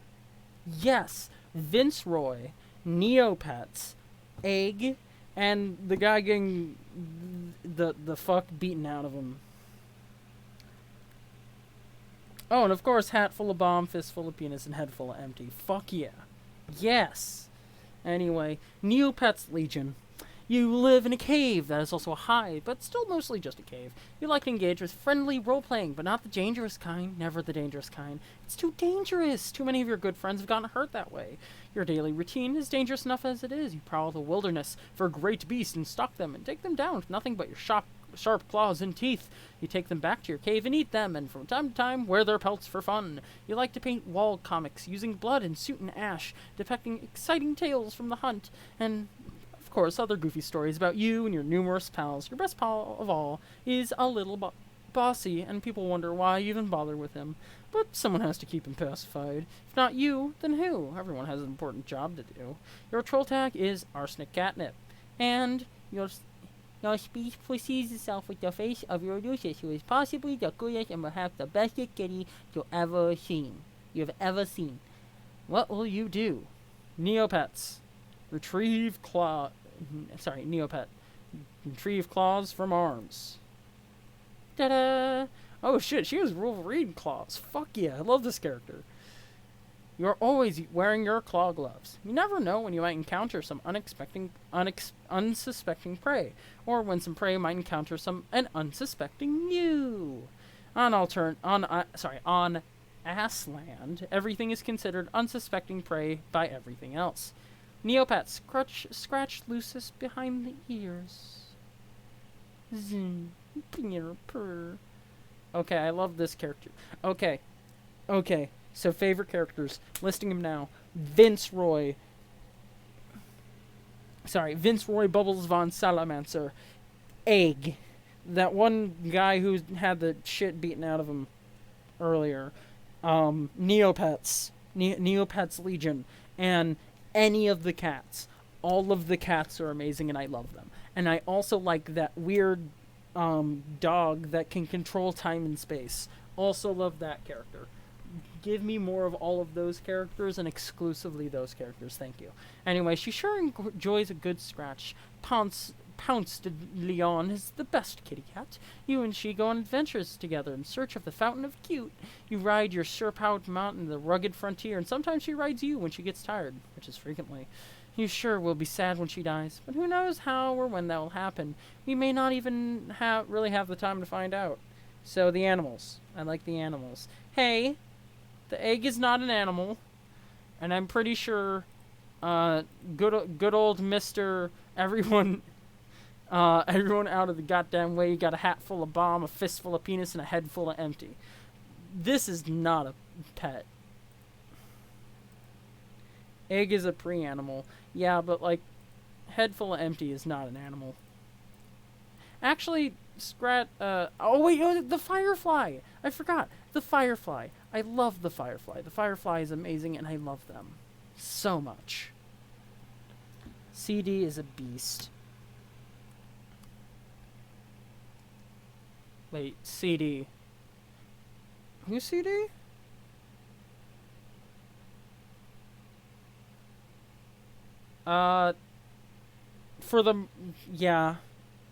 Yeah. I also like Jade.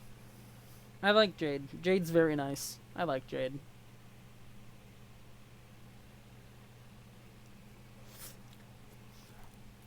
Oh, right. CD is head full empty. Anyway. Later, there's a cave-in. Oh, fuck. Okay. Neopets, examine computer. Fuck. F, yeah. You saunter over to your drawing tablet computer. Use this to draw on a computer. It'd be cool if this could somehow be adapted to serve as a fetch modus as well.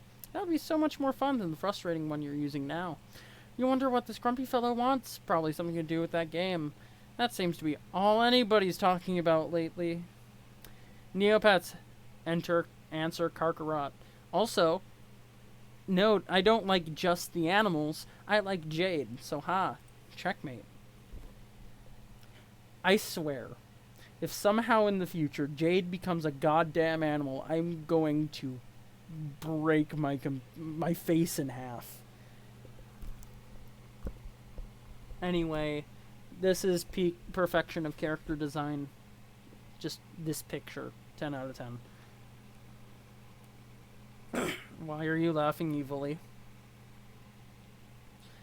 Anyway.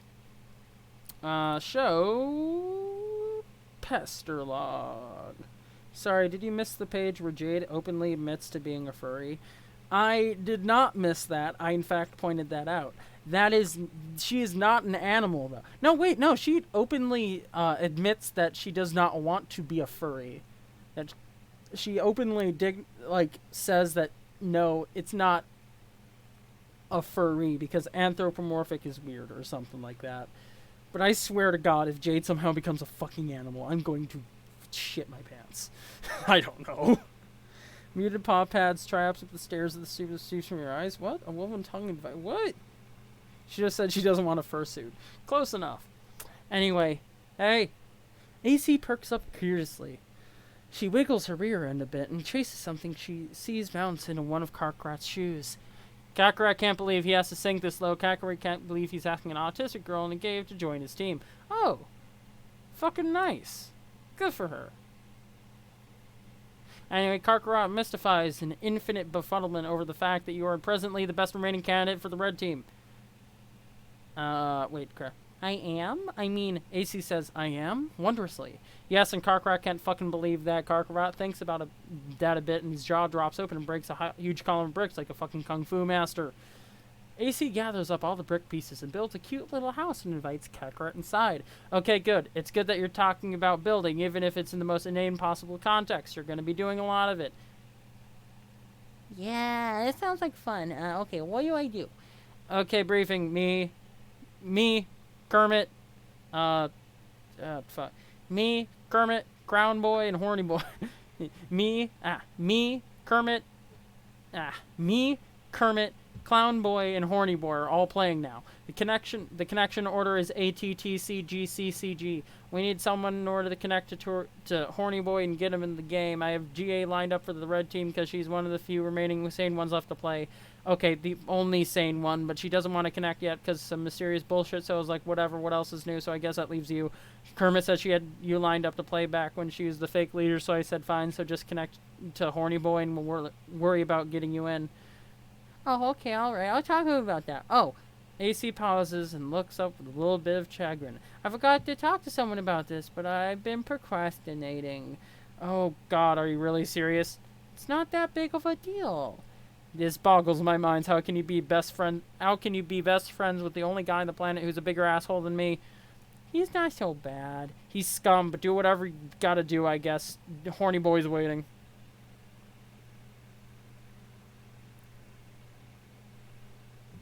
Okay, okay. So found a major problem with the website version. The question mark links are not password protected. Instead, they just link you to the page you should absolutely not go to. Oh, okay. Anyway, Neopets, consult with a friend on the matter. Also, let's go. Me and Neopets, Neurodivergent Squad. Let's fucking go. Anyway, AC twitches her friendly whiskers at CT. Hi. CT perplexes over where you put the important wrench that he needed for building a fancy robot or something. I heard something related to bits. Oh, thank you. That's a good amount. Also, every page with special formatting is completely broken. Oh boy. Hi. CT perplexes over put an important wrench that he needed for building a fancy robot or something. He says, now where will that silly old wrench go? Look, what were you expecting to accomplish with this? But oh look! CT peeks around a corner to find a very playful kitten has stolen the robot wrench and is now kicking it vigorously with her hind legs. This is foolishness upon 100,000 years prior. Such equally unsolicited foolishness. You'll stop now. Ah, you're so lame. I am not. I'm fine. No, lame. No, lame. No, I am not. Lame. No. You've never played a fun pretend game with me, not even once. Even Kakarot does it sometimes. Even if he does it me in a grumpy and he does me in a grumpy and inchy way. But at least it's still fun. Yuck. Do not pollute my incoming data stream with his name or any sort of experimental language you pick up from his ilk. Oh, wait.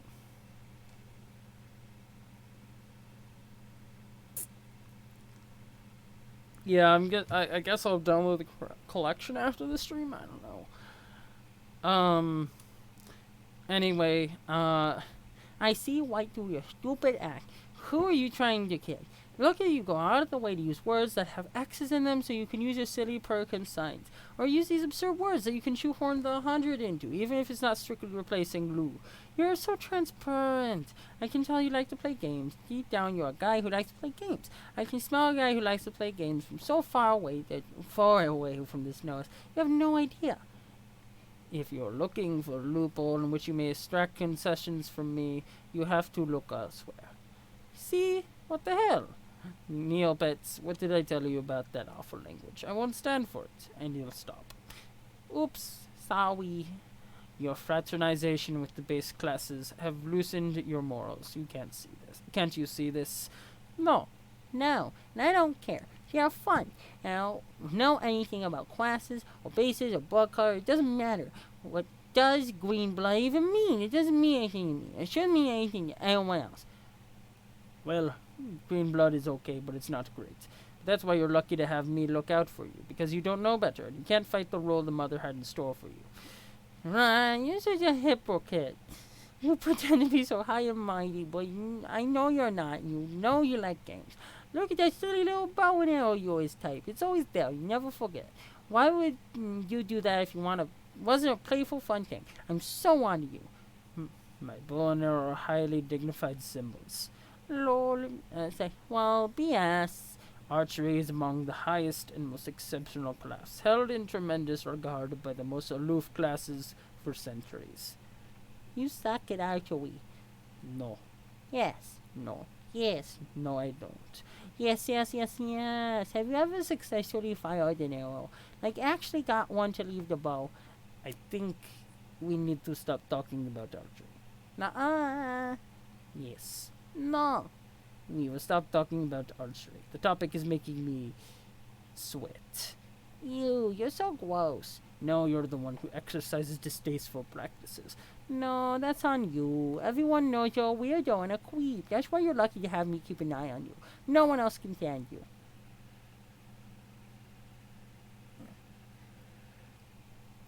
I don't know, I'm tired. Okay. Anyway. You exterminate beautiful, innocent creatures by the hundreds. I cannot condone such wretched behavior. Beasts are meant to be looked upon with adoration. But I eat them. I don't kill anything I don't eat. That would be mean. I guess that's basically acceptable in principle, but I still find it a bit unsavory. Well, I think your habits are unsavory. No, they're not. Yeah. You're wrong about me, Neopets.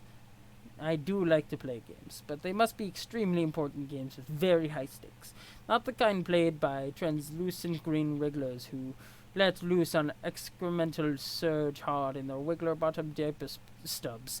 As it happens, I've arranged to play such a game tonight. Ebony and I have a private engagement to be co-leaders of the blue team. Oh, yeah? Well, just by pure chance, it happens that AC is a private and sneaky engagement to play this game as well. And by a persnickety twist of fate, she will be on the red team with the other great friends who like to play their childish diaper poop games. Absolutely not. Absolutely. I forbid this. You will take your position in the blue team with me. Yeah, right. I'll take my position with your funny pounce ball and tackle you. That's nonsense. You're nowhere even remotely within my proximity that would be necessary to execute such a maneuver. AC rolls her eyes almost as hard as she's rolling around in this really interesting smell. The thought of you fraternizing with and abetting those stink-blooded hooligans strikes me as a scandal beyond measure. I'm afraid you're too delicate to resent the sort of corruption. It is forbidden. Nuh-uh. Yes, you won't. No, I will. You won't. You can't stop me. I'm telling you not to. And you will be on my team. That is final. Quiet. Why do you do this? Why are you so confident about your stupid commands? Why don't you know you can't actually tell me? Don't you know you can't actually tell me what to do? It's not like you even have any special mind powers or telepathy or anything. No, I do not. And yet you will do as I say. Yes, we will do. Yes, we will hear about that. Yes, we will. You will join me on my team shortly. Stand by for further instruction. You're angry, and I appreciate that, but it does not matter. Discussion over. There's also a bunch of... Whoa, Jesus.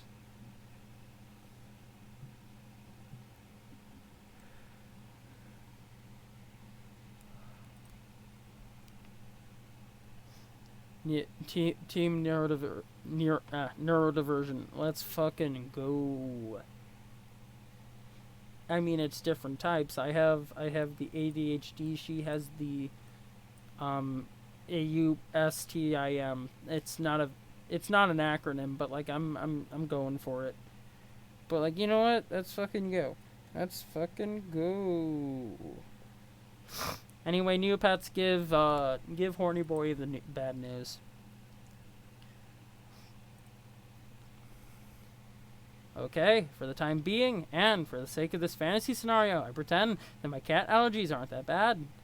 AC takes a long nap, and then wakes up and frowns because she has bad news. Oh no, is what I say about the bad news, not the nap. Tavros, I'm sorry, I can't be on your team. I'm not allowed. Oh, that's okay. Then I guess he said no then. Yeah, unfortunately. I'm so mad. It's probably for the best that you listen to him. Oh no. Do you think so? Well, if you didn't listen to him before, you might have played games with us before. Something bad might have happened to you. Perhaps, but I still feel bad. I'll find another player. It's not a big deal. Good luck being on the blue team. Okay, thanks. Bonk. To press the matter of the website. With our mental issues combined, we are Captain Fuck Up the Planet.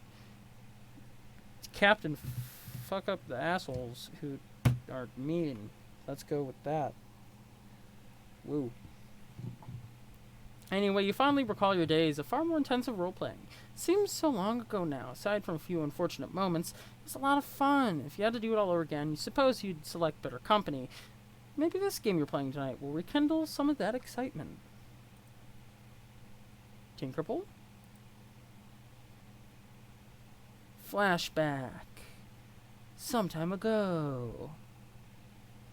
Anyway, you stand in your room on a healthy pair of legs in a plucky little outfit. You are a low-level boy Skylark, and you wield an inexpensive dagger lance, which is the closest thing to a jousting lance that you can wield that is still compatible with your favorite class.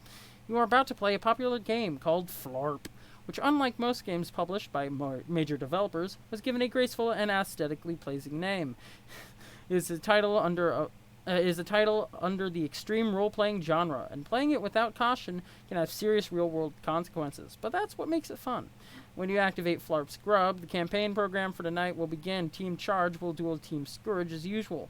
This is gonna be great. Horny Boy. Contact fellow Team Charge members. Alright. Ebony, my grub's laying now, so I'll be ready soon. Cool. Mine too. I don't know where Kermit is, though. She's running late. Oh, should we wait? No, I'll be here clouding her campaign for her regardless. With or without her, her loss if she doesn't make it. I'll give you a chance to gain some ground. Okay. You picked a tough class to have, Horny Boy. None of the really useful combat abilities come into play until you reach a very high level. But I suppose it'll be rewarding when you get there. Yes, yeah, I think you're right, but it's the class I think is most fun, and battle skill is not all there is to being a great adventurer. I couldn't agree more. You may be the only flopper in the world who really understands the true spirit of the game. Everyone else is so aggressive and treasure-hungry, but that's what makes beating them all the more satisfying. Yeah, I guess. Remember, your Clouder isn't going to pull any punches tonight. Don't fall for her mind games. I'll be here to assist, of course. If you're in trouble, don't hesitate to ask for help. Yeah, I won't. Thanks, Ebony. No problem.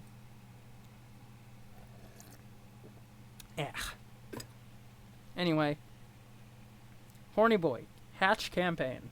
Your campaign's gaming flapstractions hatch out of their eggs. These comprise all the data and procedures you will need for your adventure tonight. Disperse. They disperse throughout the terrain surrounding the hive. They follow both pre-programmed and live instructions by your Clouder, a member of Team Scourge, whose role is to provide you with a challenging scenario while your teammate does the same for Scourge's other player. Horny Boy, go outside and begin adventure. You take your starting position in the field. The game is afoot, and anything can happen now. It's up to you to consult your maps and work with your teammate to discover the objective of the quest. Find treasure and slay monsters. Your stat bat has bonded with you. This keeps track of every attribute for your character, including vitals. While these attributes are on principle remain abstractions, due to the fact that this is extreme role-playing, they'll always relate in some way to your real-life attributes as well. You gotta be careful out here. 2 hours later. Wait, oh, fuck. There's stuff in, somebody quacked me. In theory, does that mean the trolls had invented the ability of hyperstasis dimensional storage against moot points and Isn't that just what Stilladex is due to Flash getting quack? Yeah, pretty much. Anyway, 2 hours later. Beep, beep, beep, beep, beep, beep. Well, hey, boy Skydoy, or whatever the fuck that word is. Are you gonna just stand there all night? Make your move, make your move, make your move. I just think these monsters are too strong. Sorry, but they don't seem appropriate for this campaign. Weak. Weaky? Is that a thing? Like, is that a real thing to say? Yeah, you're whatever the fuck that word is. Excuse for making this as the weakest lame that should ever shit the coward bed. Roll your dice, make your move, advance or abscond. I can't abscond. There's no absconding place. But absconding is what you do best. I haven't managed to cloud a scenario yet you couldn't squawk out of a blazing trail of Cluck Beast feathers. You cannot hope to beat Hornaboy and his Scoundog. He's simply the best there is. That sounds flattering, theoretically, but I don't think. Hey, pop down. Make your move. Advance or abscond. Advance or abscond. Roll, Hornaboy. Roll. Oh, okay. Hold on for a moment.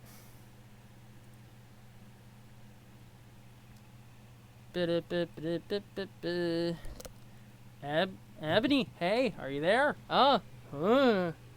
Hey, Kermit, I have a problem.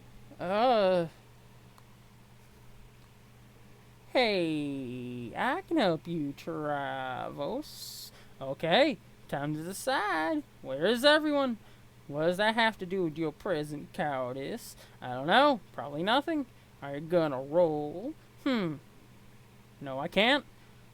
Why not? Because I was thinking about the numbers, and it's possible for there to be a favorable outcome, no matter what the dice do. So, you give up? Yeah, maybe. Why not roll and make it official? Why would you want to cheapskate me out bonuses like that? So thoughtless. Am I going to have to take the matters into my own hands to make the move for you? I thought you couldn't use your powers. I mean, real life powers, not game ones. It's against the rules. But if we're going to break the rules and refuse to roll, what choice do I have? I hate that I had to come to this, but what can I do?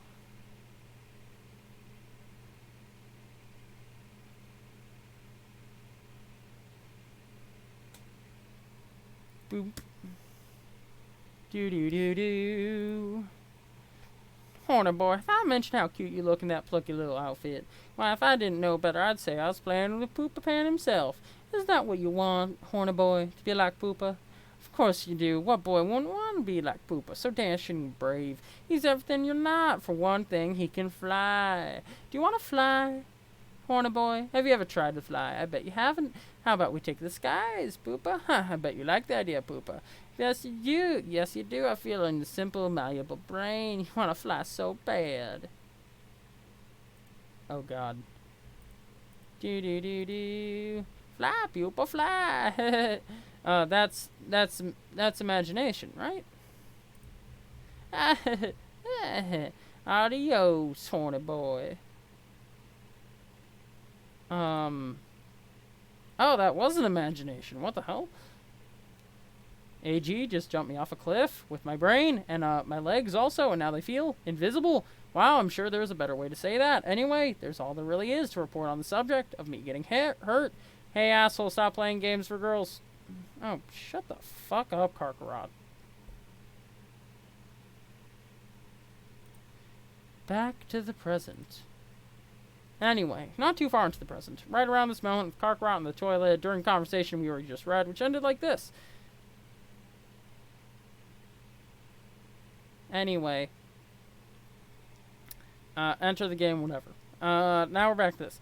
Psst, hey, brave leader. Oh my god, why are you talking to me? Can I join your team? Yes, I'm glad you asked, because there's a wide open slot for the most vile backstabbing sociopath who ever lived. You really helped me out of jam by stepping forward.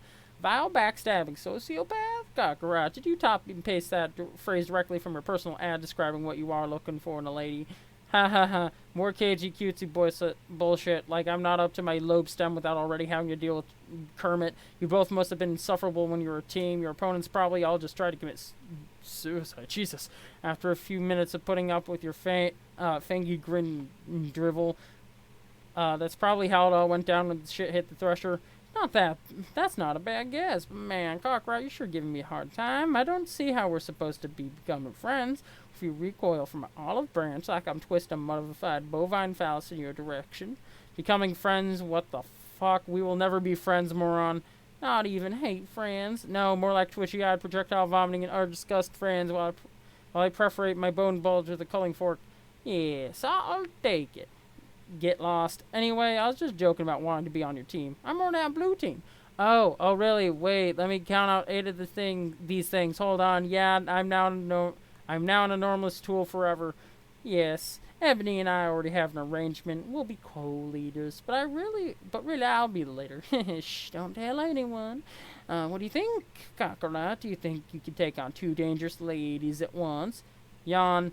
Oh, come on. Are you just a little nervous I'll oppose you? You should be. No, you're just a run-of-the-mill little psycho girl, a troll tiger a dozen. I'll be taking apart the blue team with brutal efficiency, you'll see. You never played one of your dumb games with me, so you never had the privilege of seeing what I can do. Enjoy the show, sweetheart. Never even think about using your mind control tricks on my players. Remember that you truce.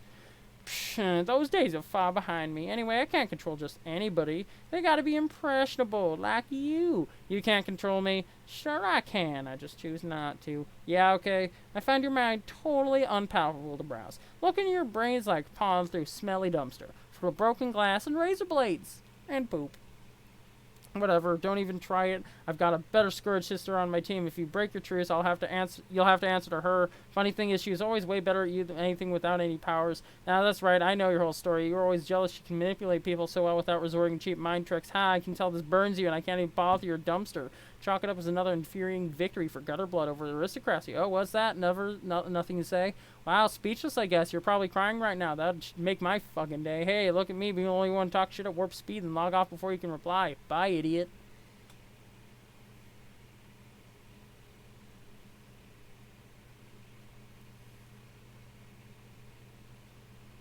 Wait. Jesus. Barty Anderson? I don't know who that is. Anyway, oh, back so soon. Did your thumb slip on the button? Guess you can't get enough of me. You made me do that and you know it. You ain't got nothing on me and you can't prove shit. Anyway, Cartwright, just wanted to say, Anyway, Cartwright, be the other asshole. You are now the other... Oh God. You decide you'd probably stand to delay this guy's introduction just a little longer. Why don't we see what anyone else is up to? Anyone. Hurry! You switch to a vague teaser of the final unseen troll in the nick of time. What the fuck? Squid? Squid? Oh. Prod. Cole. Anyway. Ebony, go home.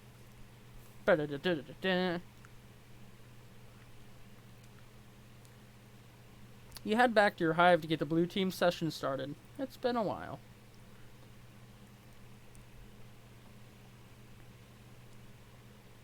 You revisit the remains of your quaint rural hive. Your lawn ring and the small excavation sites you dug up for practice are all overgrown with vegetation. You haven't been here since the night of the accident. On that night you found your calling. The voices of the dead grew louder, urging you to return to the ruins you discovered not long before. You left so abruptly you didn't even have time to bury your Lucis. But that's fine, because trolls don't typically bury their dead. Leaving bodies to be consumed by the wild is more customary. Ebony, begin your session.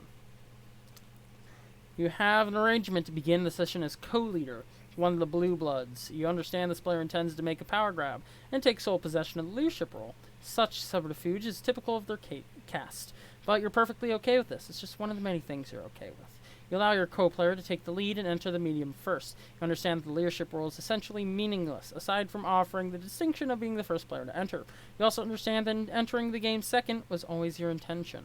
Ebony, connect to server player. You have a server player connect to you, someone you personally selected for the role. The devices required for entry are deployed.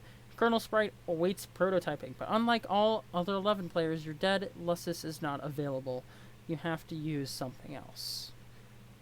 Ebony, Tier 1 prototype. Prototyping with the froghead just before entering the medium would prove to be critical for later success. Oh, hey. Hell yeah. Ebony got her fucking arms back. She just another of many assurances whispered by the dead. You've long since stopped questioning them or doubting the future significance of even spontaneous acts of frivolous desecration. Compelling your nonplussed server player to perform this task might have proven difficult.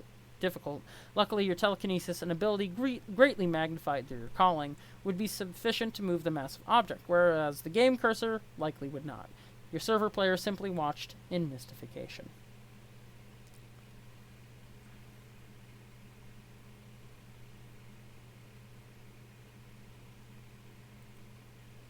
Yeah, she must have retrieved her arms at some point. Meanwhile, with, good old amazing character, Neopets, she really just had no idea what the hell was going on. Yeah, neither do I. Anyway, Ebony, you might want to enter. You enter the medium, taking your place in the land of quartz and melody as the Maid of Time. Meanwhile, your client player has been exploring another world. The blue blood has a present for you. The present cannot be duplicated via alchemy at this stage of the game. It costs too much grist, a detail which this player has not been aware of. The player would have to progress to the second gate of their own world, arrive through the gate above your hive, and deliver it in person.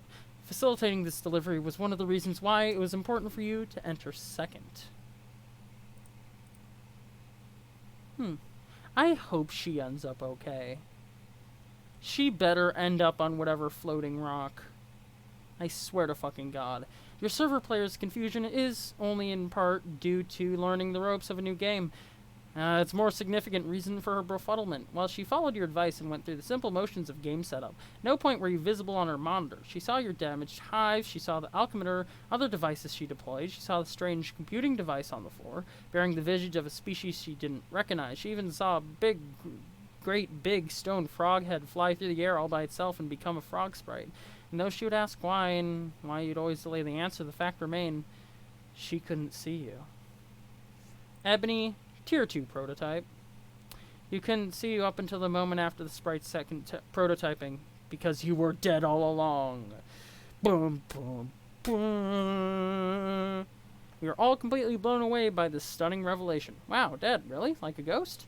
Huh. Neopets, interrogate the frog girl. Boo-doo-doo-doo. Oh, wait, I can see you. That is you, right? Yes. Why are you floating frog all of a sudden? I'm dead. My spirit merged with the frog sprite.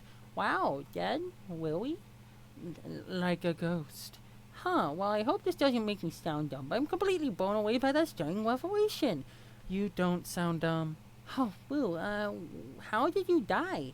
I ignored the advice of a friend and made some bad choices. AC rumples up her nose in perplexment at AA batteries. Oh, right! Ebony's AA battery! Whoa. Wow, dead. Really? Like a ghost? Huh. Okay, but more important is the shocking revelation that I have not managed to connect that Ebony is AA battery. Dun dun dun. Anyway, actually, that's a good, because I kind of think I don't want to know. It's making me sad to think about. Okay, Neopets, can you please keep this a secret? Can you please keep this a secret? Yes, I promise I won't tell anyone about it. And by promise, I mean promise, so you just know I'm serious. Thank you, Ribbit. Whoops. Ebony, be the huge bitch.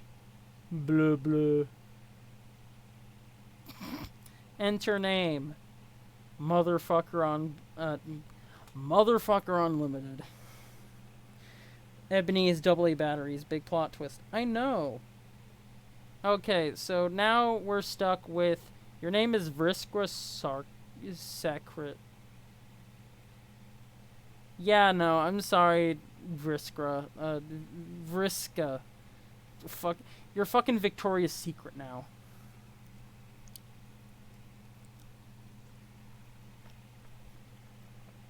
I'm sorry, everyone. I know Vriska's like, whatever the fuck her name is, like a huge thing. But like, I can't. I do not want to deal with pretty much any troll names. Her name is Victoria's Secret now. You are a master of extreme role-playing. You can't get enough of it, or really any game of high stakes and chance. You have persisted with the habit even in spite of your accident, but then again, you don't really have much of a choice. Your Lucis is very hungry, all of the time. She can only be appeased by the flesh of young trolls. You cloud campaigns for teams of flarpers, utilizing your abilities for orchestrating the demise of the impressionable. Your victories supply you with treasure, experience points, and spider food. You are something of an apocalypse buff, which is something you can be on Assland. You are fascinated by the end of the world scenarios and enjoy constructing doomsday devices for the hell of it. You are drawn to means of dark progization and the advances they offer, particularly in gaming scenarios. Your abilities in this department were hobbled with the loss of your vision eightfold, and you have since sought alternatives to various black oracles who consult with these ominous globes, but routinely destroy them in frustration over the puzzling, guaranteed inaccuracy of their prediction. Breaking them has developed into a habit bordering on fetishistic, and with each you destroy, you add up to an insurmountable stockpile of terrible luck. You have to stop, but addiction is a powerful thing. Your troll tag is arachnid grip, and your statements tend to be just a little bit overdramatic. What will you do? Victoria's Secret is very good. Thank you.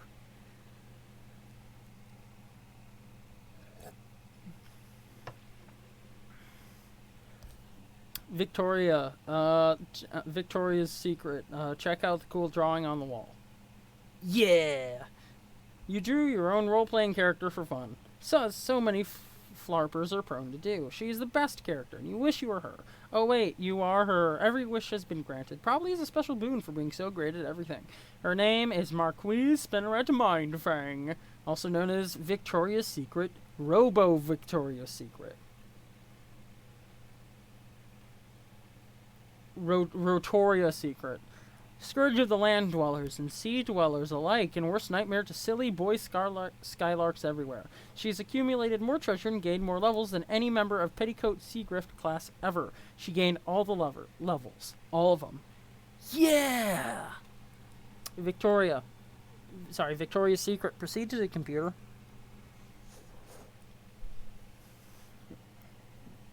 Bonk.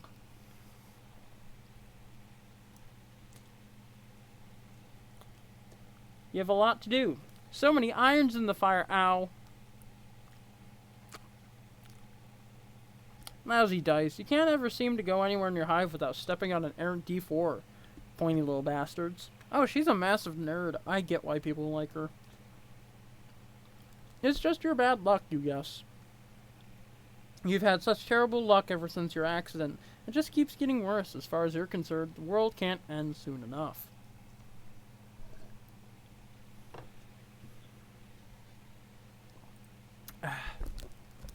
Anyway, as you're saying, so many irons in the fire. Such a tangled web is a web full of flaming irons and mixed metaphors.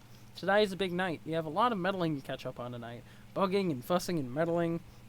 Victoria's Secret, take the dice. You equipped your enchanted dice set, the fabled Fluorite Octet. It consists of 8d8. Plundered from a ghost ship during a particularly challenging campaign. In ancient times, such weapons were employed by roving bands of gamblingants. Deadly marauders with a passion for chance. They all died off, though. Took too many crazy risks. Rolling the dice will execute a wide range of highly unpredictable attacks. Very high rolls can be devastating to even the most powerful opponents. Of course, with the luck you've been having lately, you couldn't make a good roll to save your life. Gotta do something about this awful luck. Gotta catch a break. When you get worked up about stuff, you put 8s in places that don't really make a lot of sense phonetically. Victoria's Secret, begin meddling. Viscra is a nerd 2021. Yeah. Hit nerd. Oh. Kick, speech bubble. Time to get the show on the road. There's so many people to meddle with tonight. After you ditch an unwelcome solicitor first, that is. Doesn't she realize how rude it is to meddle? You'll fuss with her meddling later. What now? Oh, him. You thought he'd wash his hands of you. Strange timing that he's bugging you tonight, after so long without a peep from him. Victoria's Secret, deal with this guy. Ahem. Oh, it's white text. Here, let me highlight it. Hello. Sorry. Hello. Oh my god, why are you talking to me? This is the last time we'll ever talk. Sorry. This is the last time we'll ever talk. Still sticking with the white text, I see. So smooth and stylish. I forgot how much I love highlighting it to read all the boring things you have to say. It's like a fun game for super extra handicapped, stupid people. Like opening a present, find out what obnoxious thing the mystery tool tapped. What is it? A parting courtesy, I suppose. All the ways I've exploited you were meant to bring about the events that will take place in this evening. I know this will provide context for the events in your near future and how it will affect how you behave in response. These events will be just as important as those preceding it. I've gone to great lengths, you see. You didn't exploit me. You're just a petty douche who has a bad temper, who likes to play games. All I did was humor you. I did exploit you very thoroughly. It was easy. So full of yourself. Have I ever lost a game? Don't change the subject. What subject are you referring to? I'm gonna log off in a big huff, and you have to promise not to use that nasty trick where you log me back on out of petty douchebag douchey spite. And then we have to go back to never ever talking, 'cause man, that was heaven when it was like that. There's no need for that kind of assurance. I'll be brief. I no longer hold you accountable for any wrongdoing. In fact, I've given your transgressions very little thought since the incident. If you acknowledge this amnesty and regard it as sincere, you may begin to find the odds falling in your favor again. May be essential if you're to succeed in your journey.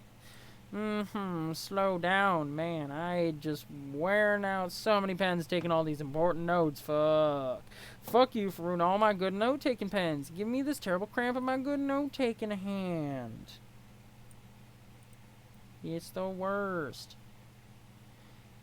Incredible, the risk you take with your scorn, but of course it was your unpleasant, simplistic temperament that made you so easy to control and predictable.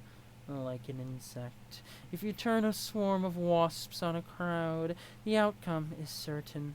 It takes no skilled strategist to understand this. You were, in fact, a waste of my talents, a primitive expedient. Ugh, what a slob. You're worse than my meddler friend. Okay, let me fucking highlight. I wonder why they waste their camaraderie on you. I'll never understand it. I thought you said you'd be brief. I'll say one last thing. Though the magnitude of the ensuing destruction resulting directly from your actions will be neither possible nor necessary for you to fathom, there nevertheless ought to be a silver lining. The only question is whether you will live long enough to see it. I'm not a gambling man, but if I was, I would not bet on it. Goodbye. Bye-bye, asshole. Yeah. Lightly bump. More hollow comebacks. It's hollow and wishy-washy as the inside of one of those dumb black globes. What use is all that attitude against a guy who's never wrong? It's so depressing. You can't even work up the energy to smash this stupid thing. Well, maybe you could stand to have some camaraderie wasted on you, even if it means it comes from metal friend. Victoria's Secret endure meddling from Metal Friend. What? Just wanted to know, is your Lucis dead yet? Lucis dead yet? Huh, what kind of question is that? Is this a trick? Are you trying to sabotage me? Are you cahoots with someone? No. No. Cahoots, I say. You sure do seem to be saying cahoots. I am just asking, because mine's dead. What? Oh no, how did that happen? It was just her time. Really? Are you sure it wasn't sabotage? I would suspect sabotage if I was you. No, there was no plot or conspiracy or any trace of saboteurs operating through the special and magical union one can only describe as being in cahoots with another. When a virgin mother grub abdicates and renounces brooding, her time will be relatively short. I always knew this. She was so cool. You had the coolest Lucis of anyone I knew. I want to meet her someday. Maybe you still can. Yeah, meet her corpse. I guess it's not so bad as a consolation prize. Seeing a big, dead, cool mother grub. Wow, you were so lucky. My Lucis sucks. Anyway, why do you ask she's dead anyway? Do you know something? They are all dying, or going too soon. I believe is a preemptive consequence of the game we are play.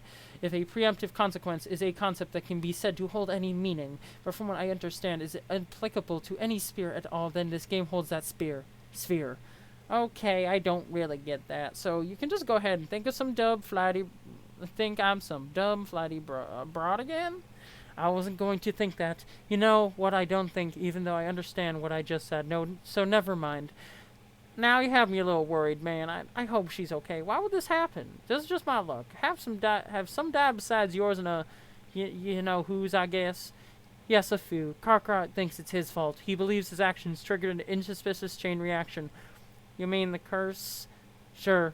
Wow, between his curse and my shitty luck, we are so screwed. I'm not surprised to see you endorse his paranoia without hesitation, but I was attempting to illustrate a point in bringing it up. Whoa, there goes another one sailing over the idiot girl's head. Okay, lay it on me. These events are inevitably, and regardless of whatever emotional entanglements obfuscate their significance, they will ultimately serve an important purpose. The curse had nothing to do with it, and Cartwright's notion of a curse is inseparable from his perception or of events as intrinsically negative and as tailored to his personal dissatisfaction. Your bad luck is the same way, I believe, anyway. Okay. What would happen if you just cleaned up a bit? Don't you think you would step on a few less hard triangles? Why do you keep trying to help me and stuff? What's the point? It's kind of bothersome, insulting sometimes. So I have a messy room, big deal. My luck fucking blows. It's got nothing to do with it, and you just don't even know. Meddler, why are you so meddly, Miss Meddlesome, Miss Fussy Fangs? 'Cause you're dangerous. No way, I'm just fine. Why don't you can it? Every time you tell me to can it, I think it is funny. I mean, it's just a funny thing to say, don't you think? It's okay to be dangerous. Lots of people are, and dangerous people can be really important. Maybe even the most important sometimes, but it just means there's got to be someone around to keep an eye on them. And if not me, then who? Everyone has an important job to do. Okay, so you're spying on me. Kind of creepy. Man, maybe you should get a life. Or maybe if you're so high and mighty and think you're so great, maybe you could, I don't know, try and stop me from doing bad things. That wouldn't work. If I tried to stop you and you would regard me as an enemy instead of merely a nuisance, and what good would that do? So I'm afraid, Miss Funksy Fangs, it must be. Okay, great, fine. I'm gonna go check on my Lucis now, but I'm starting to think you're full of shit. I'm quite sure she will be quite fine. You're right, anything can happen, I guess, but just so you know, I'm sorry for your loss in advance. Arachnus, Victoria's Secret ceased trolling, somebody who we have not properly met yet. Like name-wise. Good old Victoria's Secret began trolling again. Oh, man, why didn't I just get the last word and set off real quick like I usually do? Why don't you sneak that stinking little ninja quip out in there? Ha, so mad. Lucy style that game support a friend. Also, Angel Rat, hi. Hi, Angel Rat. I think I recognize you. I don't know, my memory's bad, but hi, welcome if you're new, and if you're not new, which I'm guessing you're not, welcome back.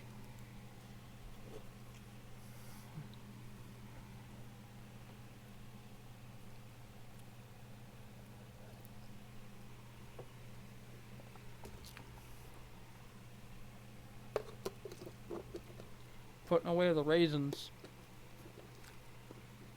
Don't need more of them. Anyway, Victoria's Secret. Check on your Lucis.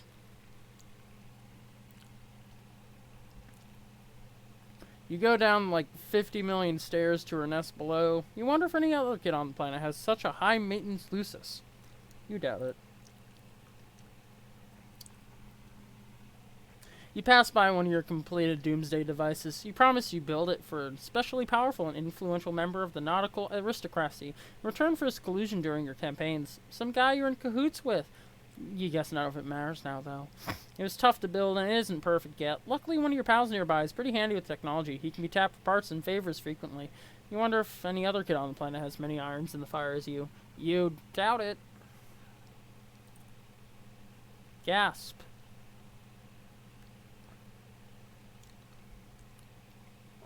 See? Look at this. She's fine. Fine and huge and hungry as ever. You guess your relief? Yes, of course. Whew, why wouldn't you be? It'd just be devastating if anything happened to your dear, sweet custodian. Massive, massive spider. Jesus Christ. Meanwhile, in a nearby tower, you guess there's no delaying this guy's introduction anymore. Songbirds are in the neighborhood. Enter name, Douchewag McGee. Your name is Equius Zahek. Equius is close to equine. Horse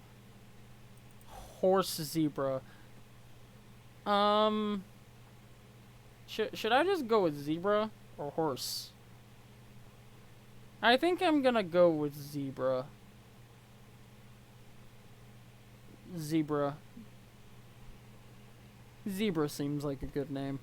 You're so strong. Your name is Zebra. You love being strong. You're so strong. You'd surely be the Class V Light Legion of Ruffianaires. And while such a calling would be quite honorable, you would prefer to join the ranks of the Archer Dictators, perhaps the most noble echelon the Imperial forces have to offer.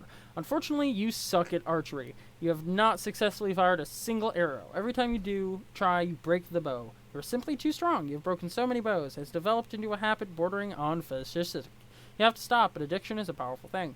You have a great appreciation for the fine arts. You use your aristocratic connections to acquire priceless masterpieces painted on the oldest and most respected Aslan tradition of nude muscle beast portraits. So those are furry art. Okay. These striking depictions of the exquisite fauna native to Aslan remind you of the purest physical ideal that must be sought by anyone who professes a love of strength. When those of lesser bloodlines turn up their uncultured noses at such stunning material, it makes you furious. Practically everything makes you furious. You have so much rage. It can only be expressed through staggering quantities of physical violence. You make strong and sturdy robots, set them to kill mode, and beat the shit out of them in caged brawls. Sometimes you lose teeth, but they usually grow back. Explains why your dental work sucks ass.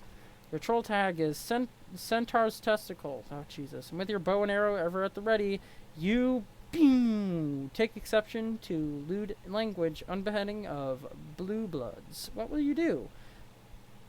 Zebra. I want to call him Horseboy so badly. You're a fan of horse? We're calling him Horse. Let's go. Horse. Check on Ulysses. Now, where did that craven excuse for a custodian go? Makes you furious when he is missing like this, probably off somewhere nursing his bruises. You swear the old boy's made of glass. Starting to get agitated. Arthur, where are you? Oh, there he is. He was just preparing an ice-cold glass of nutritious Lucis milk for you, with a thick foamy head on it, just the way you like it. You cannot hope to beat Arthur and a butler off. He's simply the best there is. Horse boy, think Arthur. You accept the frosty beverage and give the good fellow a grateful pat as gently as possible. Seriously, he's like a soft summer peach. Oh, he bruised. Horseboy, you fucking piece of shit. Horseboy, drink the milk. Lucius milk is a secret to being strong. Actually, it isn't. You like to think that, though. The truth is, you're just really strong, because you're kind of a freak. You're chosen by one of the strongest Lucis species on the planet. Is the only sort of custodian that can handle raising you. Whoops, there goes another glass, as usual. Yeah. And as usual, it sends you in a rage. The spilled milk quickly evaporates. Gotta do something to calm yourself down. Let off some steam. Horseboy, equipped with a bow. Look at him go with that vacuum. Fuck yeah. Anyway, a little archery practice ought to cool you off, but of course the piece of shit snaps like a twig the moment you pick it up. Actually, the feel of brittle wood giving way under the astonishing might of your mangrid is starting to calm you down already. You equipped it to your 1/2 bovine specibus, which is pretty much useless. I think I might just call him Horseman, so that I don't mix him up with Horny Boy. So anyway, you also keep a plain old bovine specibus in the event that you're able to fire an arrow someday, because a boy can dream, right? But for more practical purposes, you keep a Fistkind card on hand. You stow them all in your strife portfolio. Remember the Strife portfolio? It still exists. It didn't stop existing or anything. Horseman, answer. You proceed to have a conversation that we read not that long ago. It went mostly like this. Yes, no, yes, no, yes, no. When it's all said and done, you are quite sure you convinced your good friend to stay on the right team, not a team full of degenerates with swill cursing through their veins. You're starting to get worked up again. Routine helps you calm down. Maybe you'll talk to another friend. You talk to him every day for some reason. Even though it's not exactly right to call him a friend, since you despise him, your relationship with the fellow is difficult to subscribe. It should be noted that in troll language, the word for friend is exactly the same as the word for enemy. Horseman, talk to your frenemy. Okay, you gotta head to bed. Okay, good night, and Nick Link. Remember to download the collection. Okay. Talk to your frenemy. Have I ever told you what a reprehensible disgrace you are? Fuck yeah, only every motherfucking day, bro. I'm not in a very good mood. There are a few things I'd like to get off my chest. Motherfucking spill it out. Don't be keeping that shit bottled up like a fucking shaked up bottle of Faygo. Fuck dog, I'm thirsty. I'm down to that last battle. I don't fucking know if I can get any more in this motherfucking magic land, so I don't know. What you do appear to know is exactly how to maximize my livid content for you. With your revolting language and your sense of decorum at such breathtaking odds with the richness and perfection of your blood.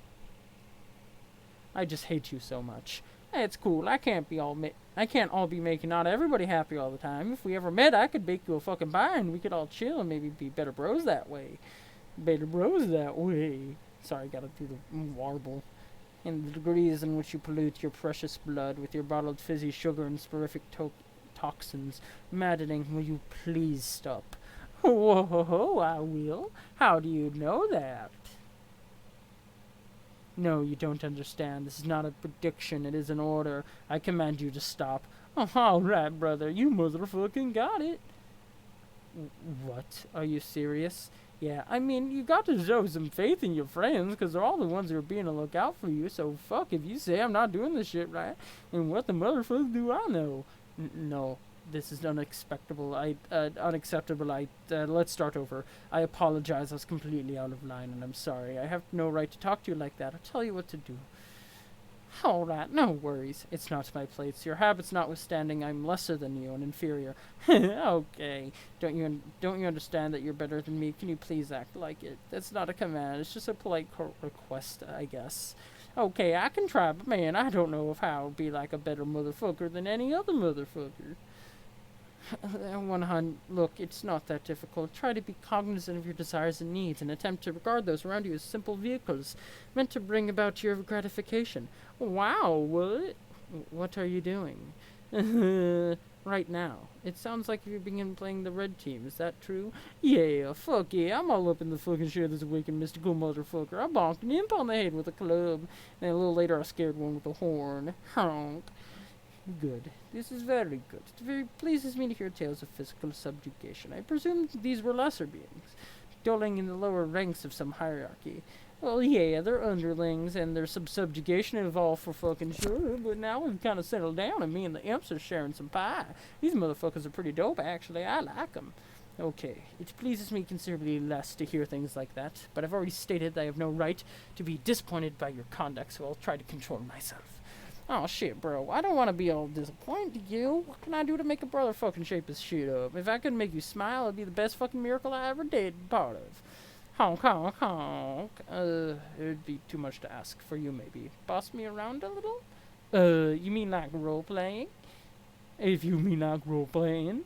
If it would help to couch it in those terms, then I guess. Yes, yeah, I guess so. But not the especially juvenile kind. Let's just keep it serious and professional. I'll try, but I'm not fucking any good at it, I think. Just say anything, as long as it's authoritative. Okay, hey you, don't go near the motherfucking ocean, 'cause I told you not to a bunch of times. Sure, it's straight up dangerous. I'm getting my harsh on about it. Decent. I don't live anywhere near an ocean, though, so it's hard to immerse myself in this scenario.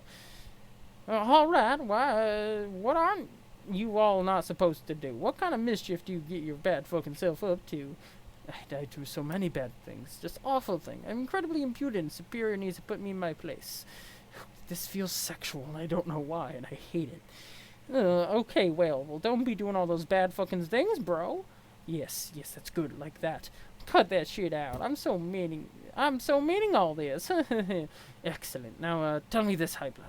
I've been roughhousing a little too hard lately. I've made a bit of a mess, and everyone in position of authority would certainly be, cross about it. Cross? Oh, cross. Oh! What do you make of it? This wretched misbehavior. Fuck, man, I'm so motherfucking salty about all that business you said. Fuck, it's like moving my mouth and wicked noises coming out in the furthest way possible. That's going at your direction because that's the direction to fight and be angry at. Yes. So good, I'm presently whipped into a state of contrition, one befitting of our class disparity, but I'm starting to perspire again, so it's best we stop. Thank you for indulging me. No problem, bro. It's so cool. We could all up and motherfucking open a little bit with each other like bros. Is there stuff you want to get off your chest, dude? Like I said, I'm fucking here for you, motherfucker. Kinda like a miracle. Kinda always there. Never goes away, you know? No, but I comprehend the sentiment. I have lots of thoughts, but they're difficult to communicate, if you'll listen. Sure, honk. Honestly, I'm confused by social order. Me too. I don't know what the fuck and what color is what, so I don't bother with thinking that, motherfuckers. See, that's what I mean. How's it possible for one of your distinction to be so ignorant and loathsome, whereas a member of the most objective, venomous bloodline of all can conduct herself with such grace and possess nothing but admirable mannerisms? I find these striking juxtapositions perplexing, and I confess strangely intoxicating. I wonder if I've gone mad to form such a pact with her. Wow, I got no fucking clue what you're talking about. Who is she? I shouldn't be talking about this. You're the enemy.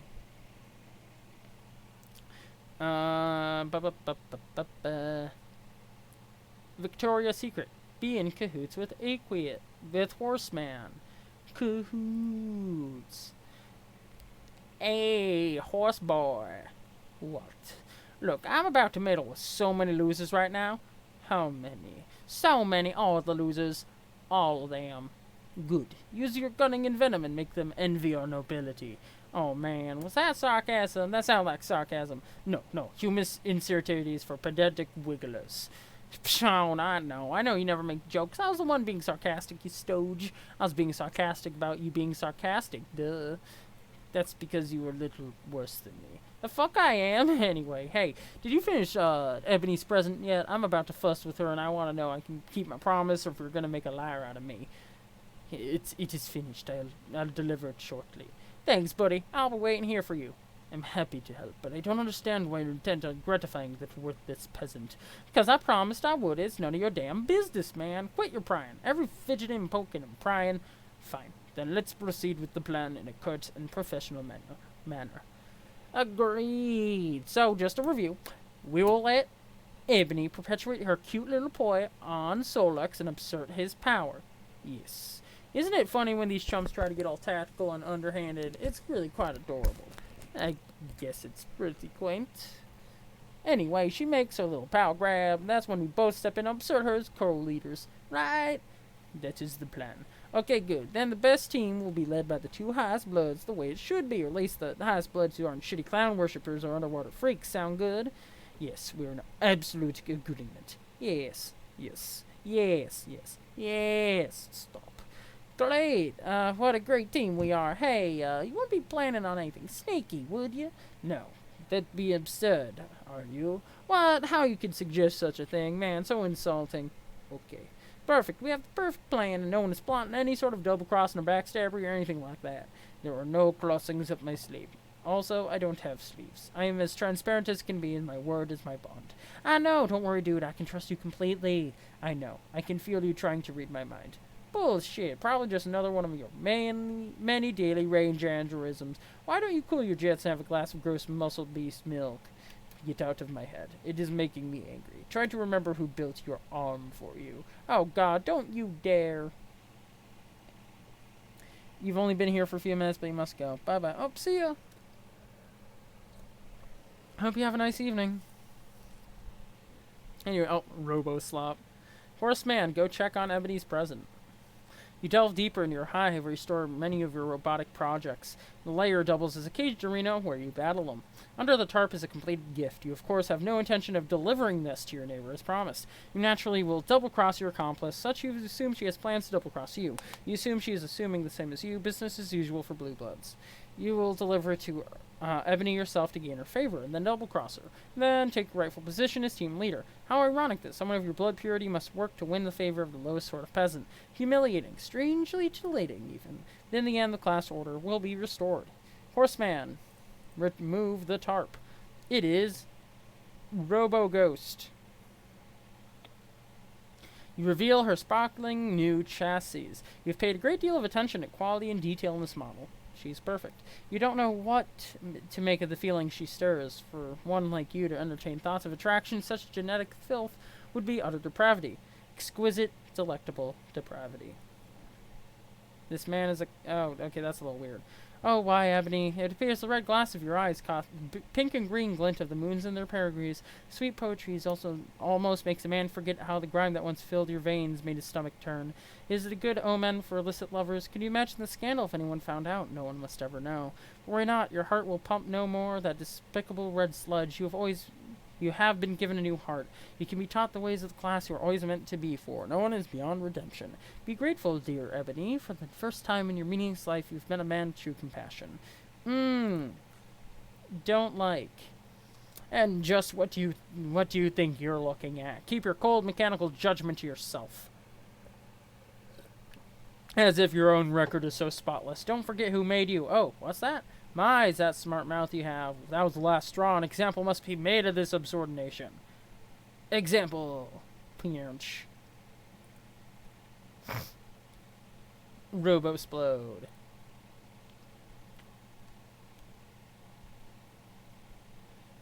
The Dice Cascader. Go! Dice Cascader! Hell yeah, I love me some good old Dice Cascader. Anyway, the Canative Doomsday Dice Cascader is unfortunately activated. Lousy thing breaks. You seriously cannot believe how unbelievably shitty this Doomsday device is. Snap.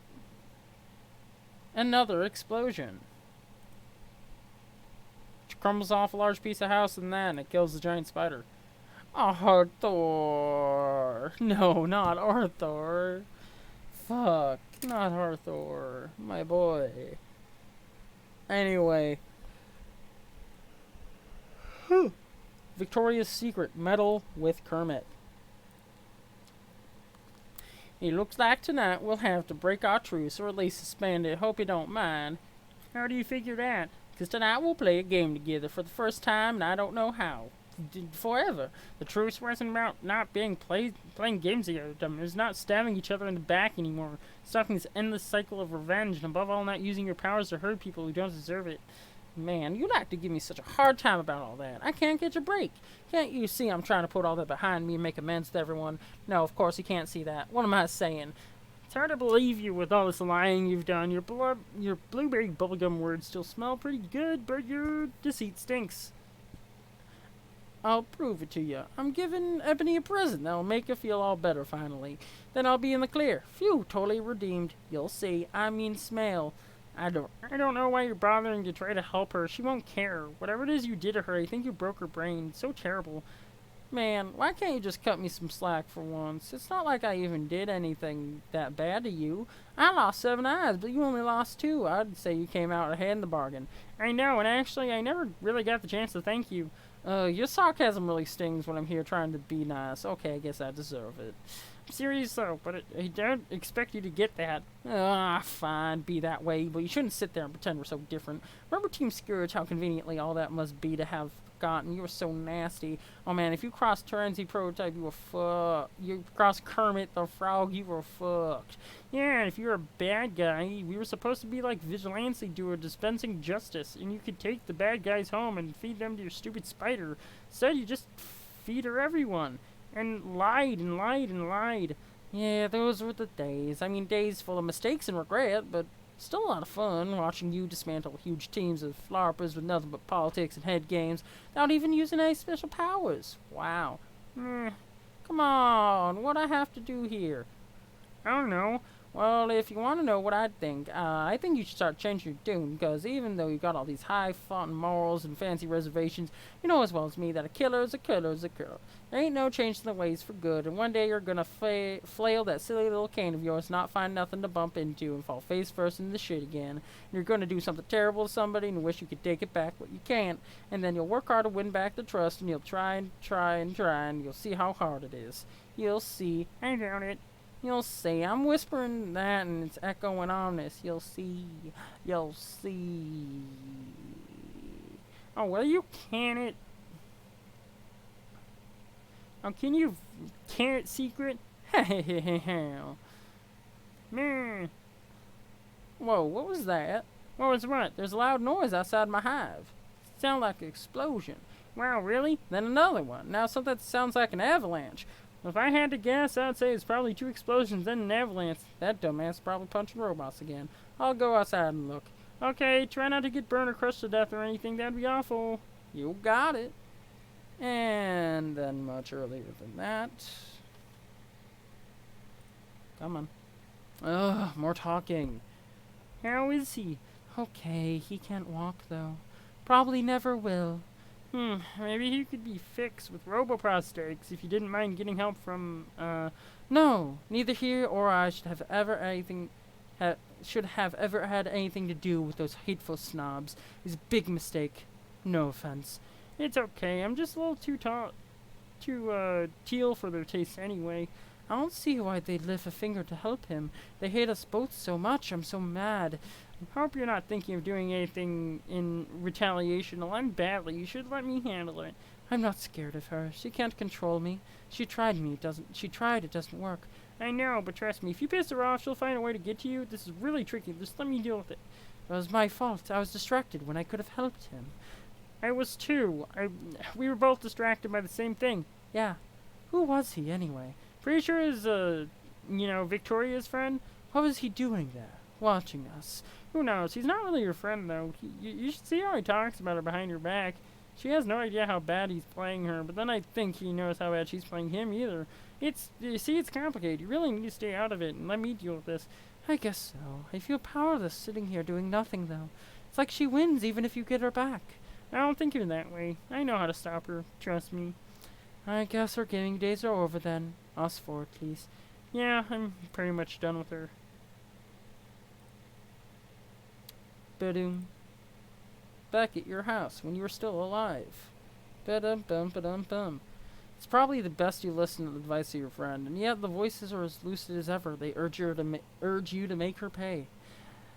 Ebony, make her pay. It's a shame you had to come to this. You don't like summoning the spirits of the dead to settle scores. But if she had to face her victims again, maybe she'd finally learn to feel remorse. Ghosts.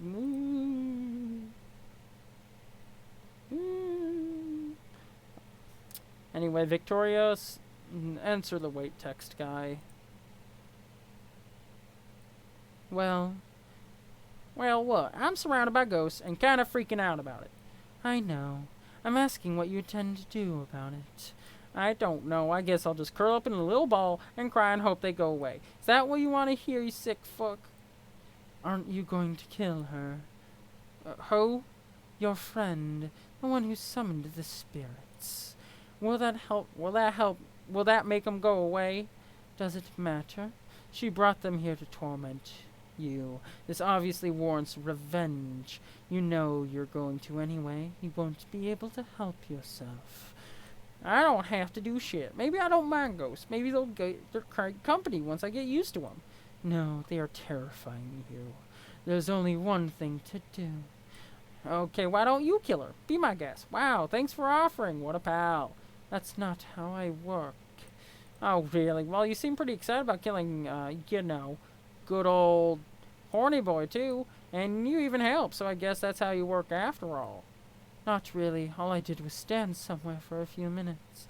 I gave you an opportunity to do something you wanted to do anyway. You hated him, remember?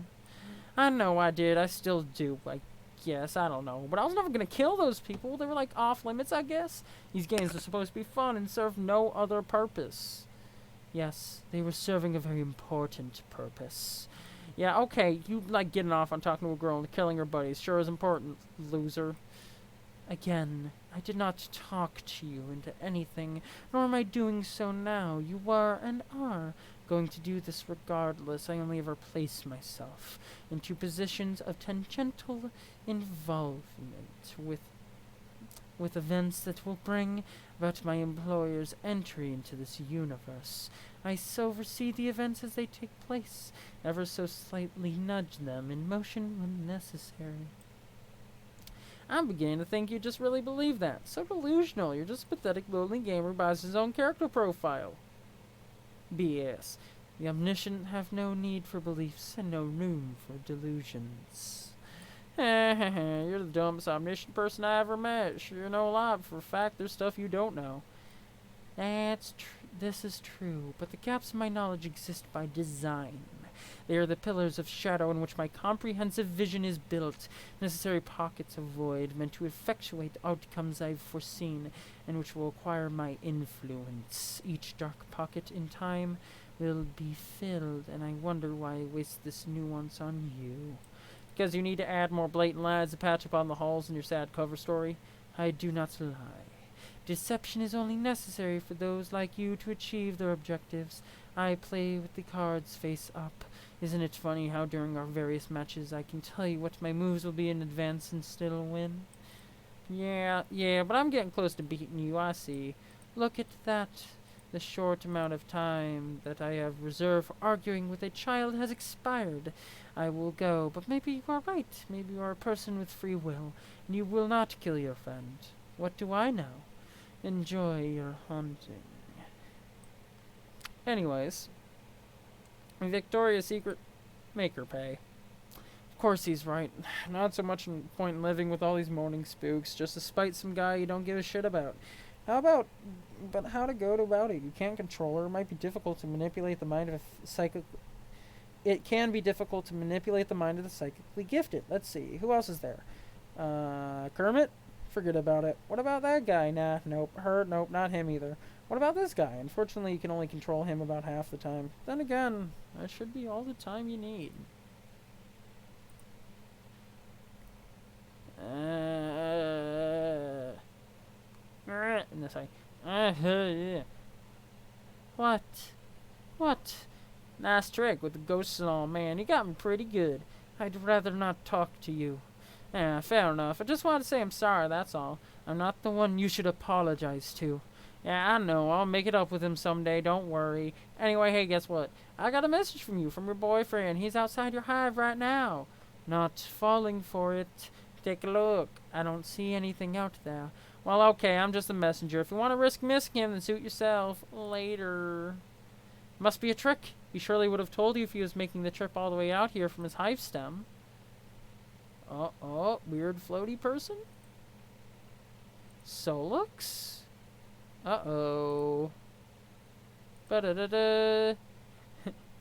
Arrivederci. Wait, sorry. Arrivederci, Medigo. Oh, fuck. Be white text guy. Who try to be the white text guy, but fail to be the white text guy. No one can be the white text guy except for the white text guy. The white text guy is known as Doc Scratch. He is an officiator of an indestructible demon known as Lord English. His job is to pave the way for the revival of his master, who will be summoned upon the termination of the universe. He has worked at this task for many centuries, and will continue to do so until the Great Undoing. Scratch is Alternia's first guardian. Every planet is destined for intelligent life, such as an entity meant to protect it and facilitate the planet's ultimate purpose. The first guardian is typically almost as old as the planet itself. Each has a unique circuitous origin through the knots of paradox space. They can be born into a great diversity of forms, though they all share a common, especially potent, genetic sequence. The code grants them near omnipotence, and when merged with a host of great intelligence, near omniscience as well. What will he do? It's up to him. All he can do is stand here and watch. What is he up to now? Hard to say, since we're not telling him what to do. Guardians can never be told what to do. Neither our omnipotent kind nor the ordinary kind who raise kids in houses. It's a universal law of reality. Looks like he's pondering over his next move in a game he's playing with some wicked troll girl down on the planet. Usually these matches are no contest, but she's been closer to beating him lately, and he has no idea how this is possible.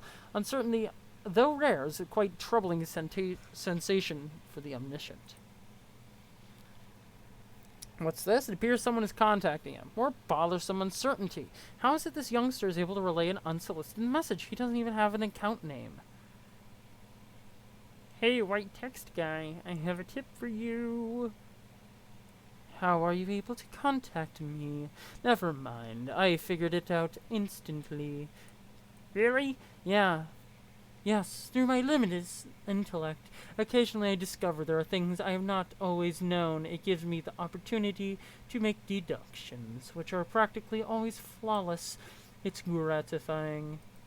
Okay, that's neat, I guess. You asked your clever friend with the colorful spectacles to trace the source of my messages. You then established a relay for your messages to reach the source through some sort of computational proxy. Though, I gather he's recovered from his implantation as a weapon in the sabotage of your mutual friend who you both believe to be dead. Oh my god, white text guy, shut up. I'm trying to give you a message here. I have a name. It is not a white text guy. Oh, what is it? I'm not going to tell you my name, but if you wish, you may refer to me as Mr. Vanilla Milkshake. Ah, you are so weird. Why would I do that? It is perfectly in keeping with a habit which you will develop in the future. I doubt it. Why? Sounds silly and frivolous. Like, why do you keep derailing me? You're great. Solex is working with me, and we have important business for you to consider. Wait, you said we believe your friend is dead. Is she not? Yes, I said you believe she is dead, and soon you will believe she is not. Both statements are true, and yet each exhibits a trace of falsehood. Wow, why did I even bother asking? No wonder she snaps. You've got to deal with your stupid riddles all the time. Anyway, can you just help me get revenge so you can call it a night? Why would I involve myself in your paltry feud beyond the extent I already have? I believe we need to exert such influence has come to an end. Tells you'll want to when you hear what I have to say. I doubt it. Haven't you wondered how she can come so close to beating you in games lately? Honestly, I'm surprised you haven't deduced it yet with your shiny white super brain. It's disturbing. Sometimes it's the nature of these hollows in my perception. Feels like dark water sloshing about the cavity in my head. What do you know of this? She's cheating. She always cheats if she can find a way. Lately, she used the same advantage she uses against me when I play games. She told me about it. She tells me lots of stuff, like probably rubbing my face, but she never risked killing you. What advantages is this? Hold on, I have to talk to your partner in crime for a second. I thought you were hers. Anyway, Kermit, orchestrate the demise of the wicked. She went too far this time, and she knows it. She's gotta pay. Justice is long overdue. Only sad part is how easy it's gonna be. It'll take no skilled manipulator, orchestrator downfall. She's a waste of your talents. Kermit, contact partner in crime. Hey, Riskra, anything, hey, Victoria, anything to say? No. About what? About killing her, after you said you wouldn't. Oh, that? I thought we were done talking about it. We conclude I messed up and I'm completely horrible in every way. I can only feel so awful, you know. Here, I'm banging my head against the desk now. Bang, bang, bang. Are you happy? Not really. What do you want from me? I'm not sure. I guess I'm looking for some reason to change my mind. I don't know what you said will do it, so I sort of hope there's something now. We should lighten up a bit. Maybe even congratulate me. Wow, great job, Victoria. Single-handedly taking out Team Charge like that. No more competition from those low-class clowns. Nah, that wasn't it. Well, change your mind about what? Well, what are you gonna do? Whatever. Kermit, I was probably just gonna kill you. You mean from your tree with all your amazing powers? Tell me, what kind of powers do tree girls have? Swinging from vines and stuff? My trees don't have vines. Sometimes I let other people swing from ropes, though. Yeah, anyway, you'll be dead in a couple minutes. Yeah, right. Complete and total muscle bee shit. If you don't believe me, why don't you consult with your little advantages? It seems to have all the answers. I don't need to do that. I don't need to do that. I know you're bluffing. Yeah, but You know you're gonna do anyway. Addiction's a powerful thing. See ya. Anyway, Victoria, consult your little advantage. Can't be serious. What could possibly lead to the demise in a matter of minutes? What could it possibly be? You consult your magic cue ball, an extremely rare treasure you recently plundered from an ancient crypt, and one of many rumored to be hidden across the globe. Each at one time belonged to a strange and powerful man fabled to live on the Green Moon, but you've since managed to escape his vision. It is said to make predictions with alarming precision and specificity. Unfortunately, it lacks a portal and surface that allows you to view the prediction. So who could say for sure whether its predictions are accurate? It requires someone with X-ray vision, or just maybe someone with vision eightfold. You channel your powerful eyesight through your customized lenses and whisper to the faithful oracle, "Should you be worried about Kermit's threat?" Ooh.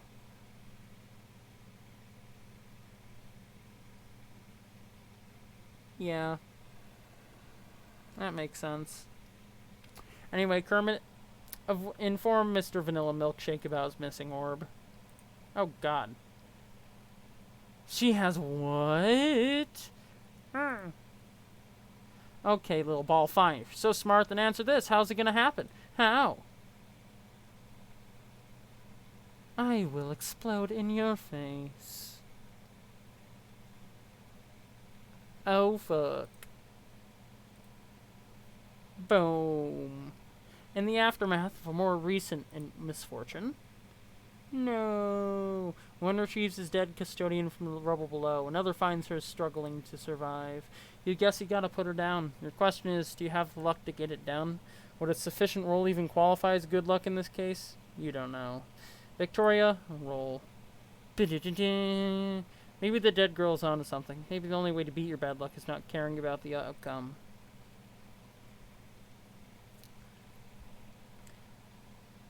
Seven of the Floorsight Octet land, narrowing the field down from the full 8 to 8. One tumbles through the air. Will decide amongst the 8 remaining techniques. Guillotine de la Marix. Oh, fuck. Au revoir, Spider-Man. And more collapsing shit.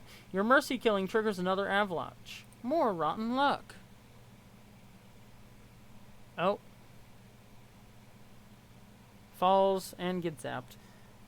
Victoria's Secret. What's her deal? What's your deal? What do you mean? Did you just zap it? Horseman into Graham's hive disappeared. Are you not happy about that? Hell no. I was supposed to get your surprise present from him. That he was keeping for me. But only temporarily. Then we're gonna jump in the game together as co-leaders, remember? You were about to be killed by his hive. Proceeding with that plan would have made sense.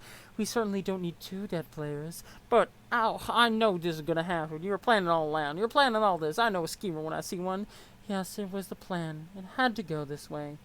No, it had to go the way you said it would. I was gonna give you the present I convinced to make for you. Me, I would have gotten made for me, and then you could have had a body again, everything would be fine, and we could go back to being friends again. Were we really ever friends?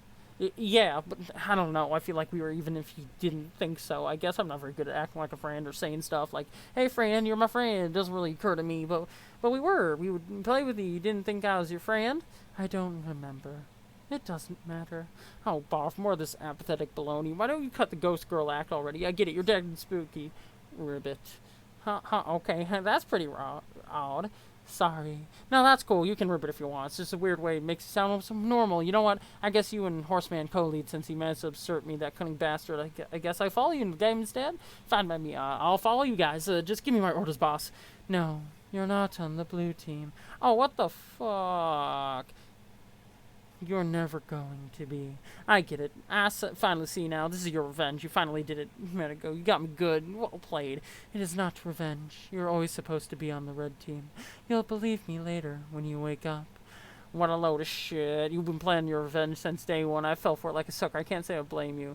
I never thought about revenge at all. But why not? I killed you. I don't care. Oh, you're so infuriating. Why can't you just hate me? It'd be a lot easier that way, or at least feel bothered or annoyed or something. God, maybe I should just rip my heart out of my chest and pound a bloody hair on play pop on my desk with a super strong robot arm, pound, pound, pound, pound, pound, pound, pound, open up the floodgates and paint my whole hive with this so envious swill, because clearly it's up to me to feel emotions for the both of us, you miserable soulless witch. I hate you, I hate you, I hate you, I hate you, I only regret killing you because it made you so boring. I'm sorry. I don't want to be on the red team. It's full of jerks who think I'm a big jerk. They need you, though. It's where you need to be. Darkrat will be in touch with you soon. Oh god, I can't wait for that conversation. Also, if it means any consolation, the teams are meaningless anyway. What? Why would that be consolation? It's more vague, spooky nonsense. Fuck you for trying. Fuck you for me trying to help you. Fuck the blue team. Fuck your conniving. Fuck Horseman's double dealing stupid muscle beast he rode on. Fuck you for saving my life. Fuck you. Oh boy. Anyway. And soon, in a place known as the Land of Caves and Silence. Horseman, let her know the deal. Okay, here's the deal. Now that the game has begun, the plan will be modified slightly. We will not be co-leaders of the blue team. I alone will be the leader. Is that understood? That is fine. Good, wait. You have no objection, are you sure? No, I'm okay with it. Do you typically embrace such a passive attitude with your superiors give you orders? I don't usually receive orders from superiors or otherwise, but really it's fine. What? I think I should get a towel. I'm heavily perspiring again. Why? What is wrong? Never mind. I'm trying to stay professional. No, never mind. I'm trying to stay professional about this. About what? What are you talking about? Forget it. It is just pleasant to consort with one of lesser breeding who clearly understands her place. I understood for some time that this will be my role, to function as your server player, and that you will be the team leader as the first in the chain. Perfect. Then we are on the same page. I look forward to seeing how well you serve me, server player. That's not quite the meaning of the word server. What do you mean? As your server, I manipulate your environment to help you advance. I don't understand. Are you saying you're in a position of control over me? I suppose so. Oh. What? Oh my god. This is improperty of a caliber I cannot even... You're as low as the hemo spectrum as possible to consider that someone so low could be a position of authority me is just so disgusting. You really are quite a snob. No, it's filthy. I need some air or some cold milk or a towel, or I need a towel. Where the fuck are my fresh towels? I mean, fiddlesticks, pardon my language, it won't happen again. You look really agitated. Are you sure you're all right? I'm fine. I'll be fine. Just need to breathe and to break something, possibly. Break something? Yes, it helps me relax. Oh, I think I understand. You do? I like breaking things. I didn't used to, but now I do. It's fun. Hello? Are you sure you're okay? Yes. Do you really look like you really do look like you're sweating pretty hard. I just need a blasted towel. Where did you ever get that authority to get off to? Maybe you should break something to try and calm down. Perhaps. Do you want me to break something? Well, what? I could break something if you want. Do you want to break something? Kind of. Okay.